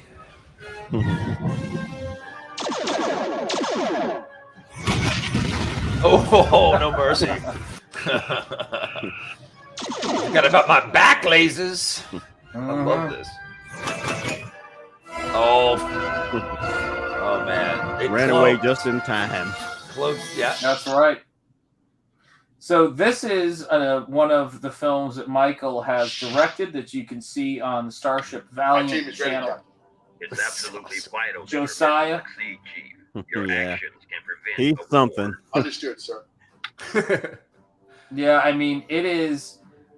It's one of those things to where when down at the child's last known point. The booty cannon. That's right, baby. Yeah. Hey, those rear cannons. Did our poster for this? You got to show our poster. Yes, I've got. I'll call that up at some point, but I gotta let these people have seen my stuff. I've got to let them just kind of drink in a little bit, because their conversations. Oh, dude! While they were mid-beam. Yep. Oh, that is not good. Oh no. What is gonna happen to their atoms, bro? Something does happen. Things don't go well. Remember, there were 6 people in there. And and this is the stuff when I look at this and we think about like what is possible, and animals is one of those. Yeah, and you know, we only spent at the most $2,000. That's it. $2,000. Wow. 6 people, only 2 appeared. Yeah. It ain't good. Where are bros?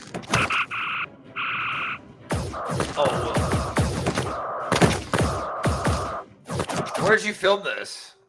That was actually at the Wichita Wildlife Preserve. Okay. In Wichita, Oklahoma. Okay. Yeah, 2K, A Lifetime Love, Very and cool. This is 25 minutes of film, which is, I watch this and I just say to people, because people have been asking our circle since we're doing all this, like, you know, these fan crowdfunded comics. I tell you this, man, in this crew, if you have an idea that they actually would allow you to crowdfund for, that you came up with, we could get that $2,000. We could well exceed that. Easy. And because I think that the stuff that you're doing and the skill level that you and Brady did on this production was outstanding. Well, you know, what really kept prices down for us was that we had just people that love making films. And, you know, you can't make money off of it because it's already a licensed IP. So we just did it for the fun of it. You know, we just wanted to see what we could do. And we just had fun. But I will tell you that mountain, that wildlife preserve, it was over 100 degrees when we shot that. So that wasn't any fun. This is the thing, right? You're like, we have this love of it. We just make it work. And I will tell you this. And this was the thing that amazed me. You had a child actor out in sweltering heat in a wildlife preserve getting performance out of a crew. I think you told me that you guys got out there and the actress who was in the story had forgotten her uniform or something like that and had to have a substitute uniform. And it was interesting to me to hear you talk about it, which is why I'm convinced when you watch Hammer horror films, when you watch all these movies, you understand the logistics of the budget. You understand the logistics of all of these different things because you've been making independent films. When did you make your first Valiant or independent film in general? I think the first one was just like me and one other person. We did a film called I Am Alone, which we were alone because we didn't have any money or any people. But it was kind of like just a little short film of someone dealing with just being the only person on Earth. No vampire. I wanted to do one with no monsters, just somebody dealing with how it would be to actually just be by yourself. Nothing there. Yeah, so that's the first thing I ever done. Yeah, and here's James Lee, Christopher Lee's cousin. Dude, you know, when they shot the movie Them in New Mexico, it was 110 out there, and they had that little girl walking in the desert. Oh, man. Yeah, Michael can definitely relate. The heat was definitely the hardest part of that whole thing because the little girl, I mean, she was brought to tears several times just because of the heat. So it was a lot of the shots we had to use. I thought they were okay, but I wanted better, but we just couldn't do it because it was just too much. Film. It's funny. A miracle when they come together in the end. It's a miracle. Right, man. And yeah, Vaughn has a background in filmmaking also. And you guys know how it is when you draw or when you create. Your worst critic is yourself because it just seems like a lot of the times you're just not happy with what you do, and it just feels like it's never right. Well, and you just and the thing about film, can I tell you something? How long have you been doing this? The film, you watch it so many times, it just starts to be a pain. Yeah. Yeah. How long have you been making movies? I started the first one probably in just 2014. Okay. You seem like a super creative person who's always pushing himself to be better. Yeah. And you're very focused on those flaws, right? To be better. it's Right. like I watch one of my films and I'm just like, yeah, oh yeah, that, Right. yeah, that. Right. Okay. I mean, what you're experiencing is what, yeah, there's something about being an artist where your work's never really done. And it's what excited you about it is not there anymore because it's finished and it's out of you and it's in the world. And let me tell you, go back and visit it though. I mean, if you look at like old stuff and then your new stuff and you see yourself grow, you're going to get to a point, man, where you're like, no, I know what's good. Yeah. Like I know what kicks ass in my comics now, but it took me making tons of comics to get there. I think you have to get to a point to where you feel like you have to make peace with what you've done. You know, you've got to sit there and look at it kind of like three-dimensionally and realize, well, you know, we did this because of this, we did this because of that. It wasn't because we weren't being creative. It was just because, you know, we had limitations. But I think if you put your work in perspective, you'll appreciate it a lot more, because I can go back and look at the first one and I'll think, you know, that's a pretty good film. You know, I'm proud of what we did there, you know? So yeah, definitely. But as an artistic person, sometimes it's you know, there was mornings when I wake up to go to the shoot and I just hated to go. I thought, oh my God, I don't know. Draining. The energy that those people have that work on sets all the time always amazes me. And when Brady was editing, I just kept saying, Brady, is this flowing right? I can't tell anymore, man. Yeah, you get that tunnel vision, like you're just out of energy. You're hitting, like you don't even know. Oh my God, it's so hard to look at your own work forever without that outside view, man. For sure. There's no telling how directors out there when they're putting the movie together. There's no telling how many times they've seen this film. Yeah, they go. I feel like I almost go insane, man. I just made a short, like 12-minute movie. Yeah. This is a great poster. It only took you what, about a week to do this? It took me a couple of weeks because I know I took some time to look at it. But this is the thing, man. It's like when I was working on this stuff, right?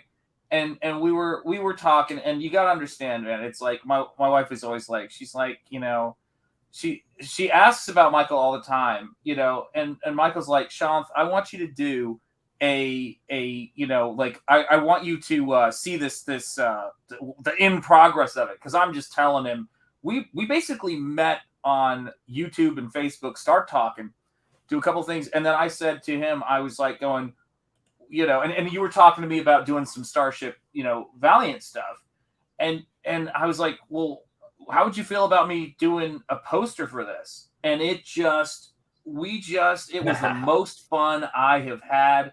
This guy is a creative dynamo. He sent me the rough cut of the film. That was you. Yeah, this is the thing, though. You sent me the rough cut of the film. I watched that rough cut.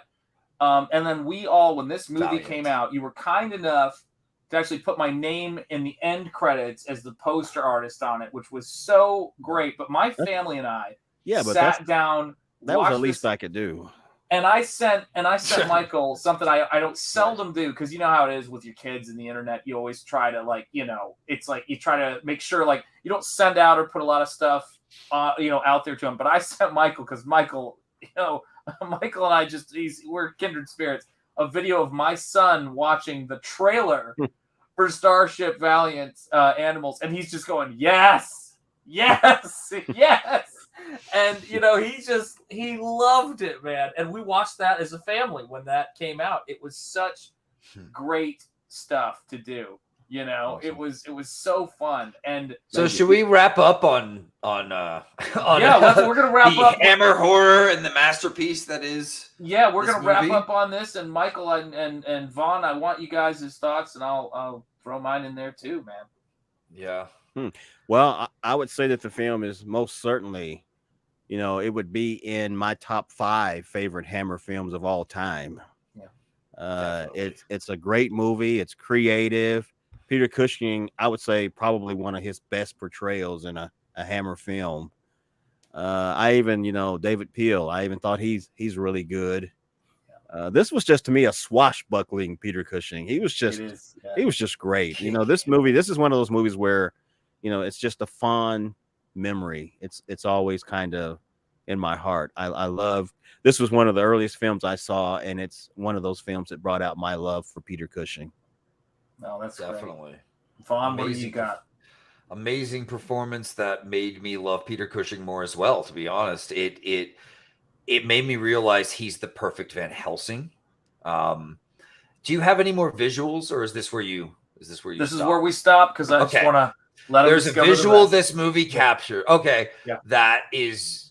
It's going to blow your mind. And it's another cinematography thing. And that's what this movie is. This movie is artful filmmaking on shoestring budgets with great performances and horror tropes that I think are becoming more popular today. I think people crave this stuff. I think the fact that they kind of took over for Universal Monsters, Hammer, and just embraced the awesomeness of horrible evil monsters and Victorian settings and the Gothic style and the aesthetics, guys. I mean, it's really like he said earlier, it's like a feast of flavors for you to enjoy. And right down to the colors, the lighting, the hot actresses. Oh my God. Yeah. I mean, they know what they're doing, guys. This is not accidental stuff. It's just so great. So please go out, look into Hammer and this horror. You will not be disappointed. You will find some new horror to add to your collection. A quick question. Did and I haven't seen the Universal films in a long time, but they never really showed women in such cleavage in their films, did they? Nope. Yeah, the closest they came to this type of thing was in the simultaneously shot Dracula that they did with the Spanish cast. Like I've never seen that version yet. I'd like to see that. It was a little bit more risque. It was a little bit more sexy, but they never. Everything that people don't even realize this. Everything you see in vampire movies where you've got the transparent, really transparent nightgown vampire sexy babes, they were attractive in those movies, but everyone is referencing Hammer. Like everybody is referencing what. Well, I mean, if Hammer is the inventor of that. If you think about the character of Van Helsing, I always think of Peter Cushing. I mean, Van Helsing has been in different films forever, but there's only to me one Van Helsing.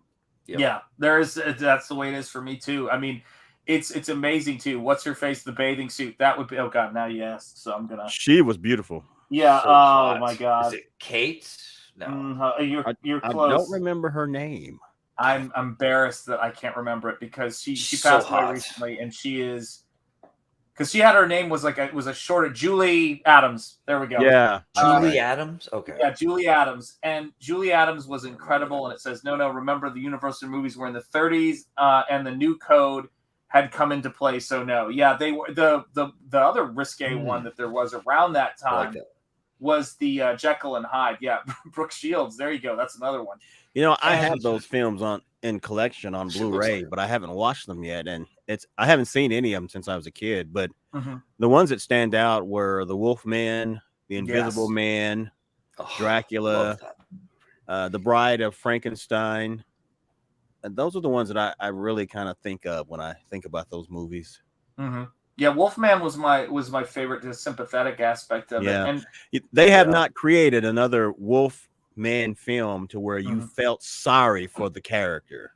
Yeah, and I think that's a missed opportunity.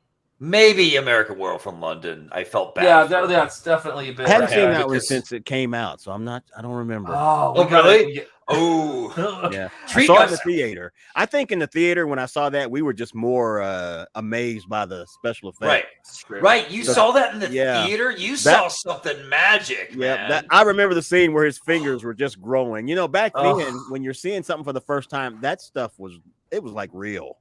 I heard people were cheering when the nose snout part comes out on him in theaters when it came out. That's amazing. That was who did the effects for that? That was Rick Baker. Rick Baker. Yeah, Rick Baker. It's a shame those guys don't get to do that kind of artistry in film anymore. Yeah. I mean, that's why they all retired, you know, like they were. I mean, we lost Rob Bottin retired out of frustration of people meddling with his work. And Rick Baker retired for the same reason, you know, and it was. Oh, Baker's retired?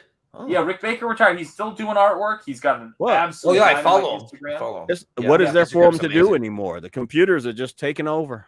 It's true. Yeah, Well, absolutely. he's making. Did you see his 3D model work on his Instagram? It's He's absolutely amazing. incredible. The guy's a genius. He's genius. like Leonardo da Vinci of horror artists. He'll paint an oil painting and then do a 3D model and then do a makeup of himself and turn himself into another dude all within a day. And you're just going, how do you do this as an old man every day? It's kind of sad now when you see a film that maybe not even, it's not that good, but you see that they actually put in practical effects. You know, there's a lot of creativity goes into that.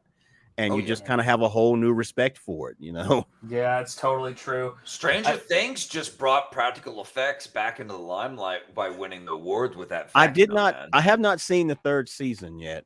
The first season I thought was great. The second one I was just kind of disappointed with. Yeah. So I haven't watched the third yet. I could be wrong, but I doubt it. For a man I know has a Freddy Krueger sweater hanging in his house, hanging on some of your videos, I should say. The fact that you've got Robert making a cameo appearance in it, and it is utterly influenced by Nightmare on Elm Street, I think you might enjoy that season. It's got some great stuff, man. I've heard good things about the third season. Yeah, it's the best season since the first season, is what I'd say. But it is horror. They really go there. I just felt like the second season they didn't really know what they wanted to do. Yeah, I agree. Yeah, I agree. Didn't. In fact, they were so nostalgic for the first season with these little nudges. Hey guys, remember Christmas lights? Remember the baseball bat? I was like, chill. We remember that. We just saw it. Give us something new and interesting, you know? And then season 3, a little better, but still made me kind of wonder if the show knows what it was really like, what made it so successful in the first place. And then season 4, you're just going, oh my God, yes. Yeah. Like, it's Nightmare on Elm Street, and I'm here for this like horror thrill ride. And it's epic. And it pays off a lot of stuff that was built up over 2 and 3 in some cool ways. I'm gonna have to give it a watch. They did a good job.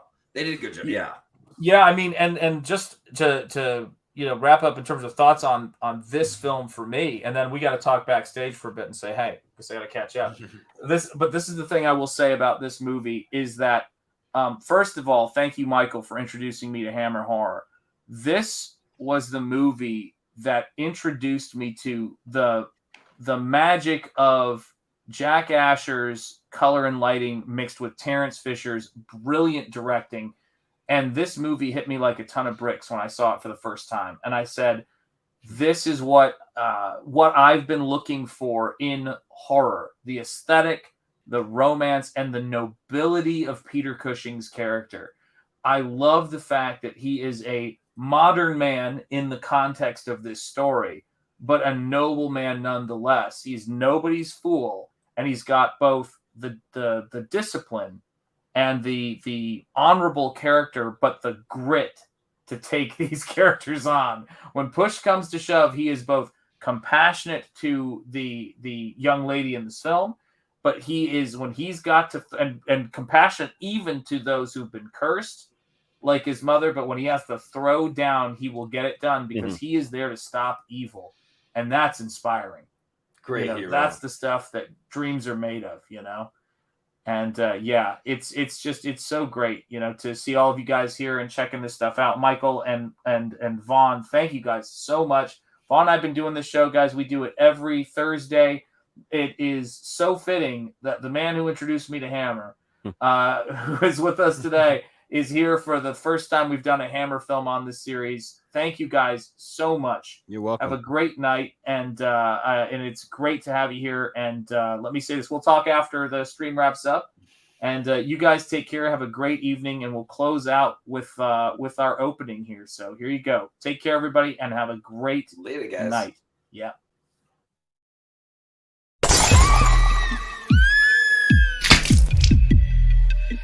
We all go a little mad sometimes.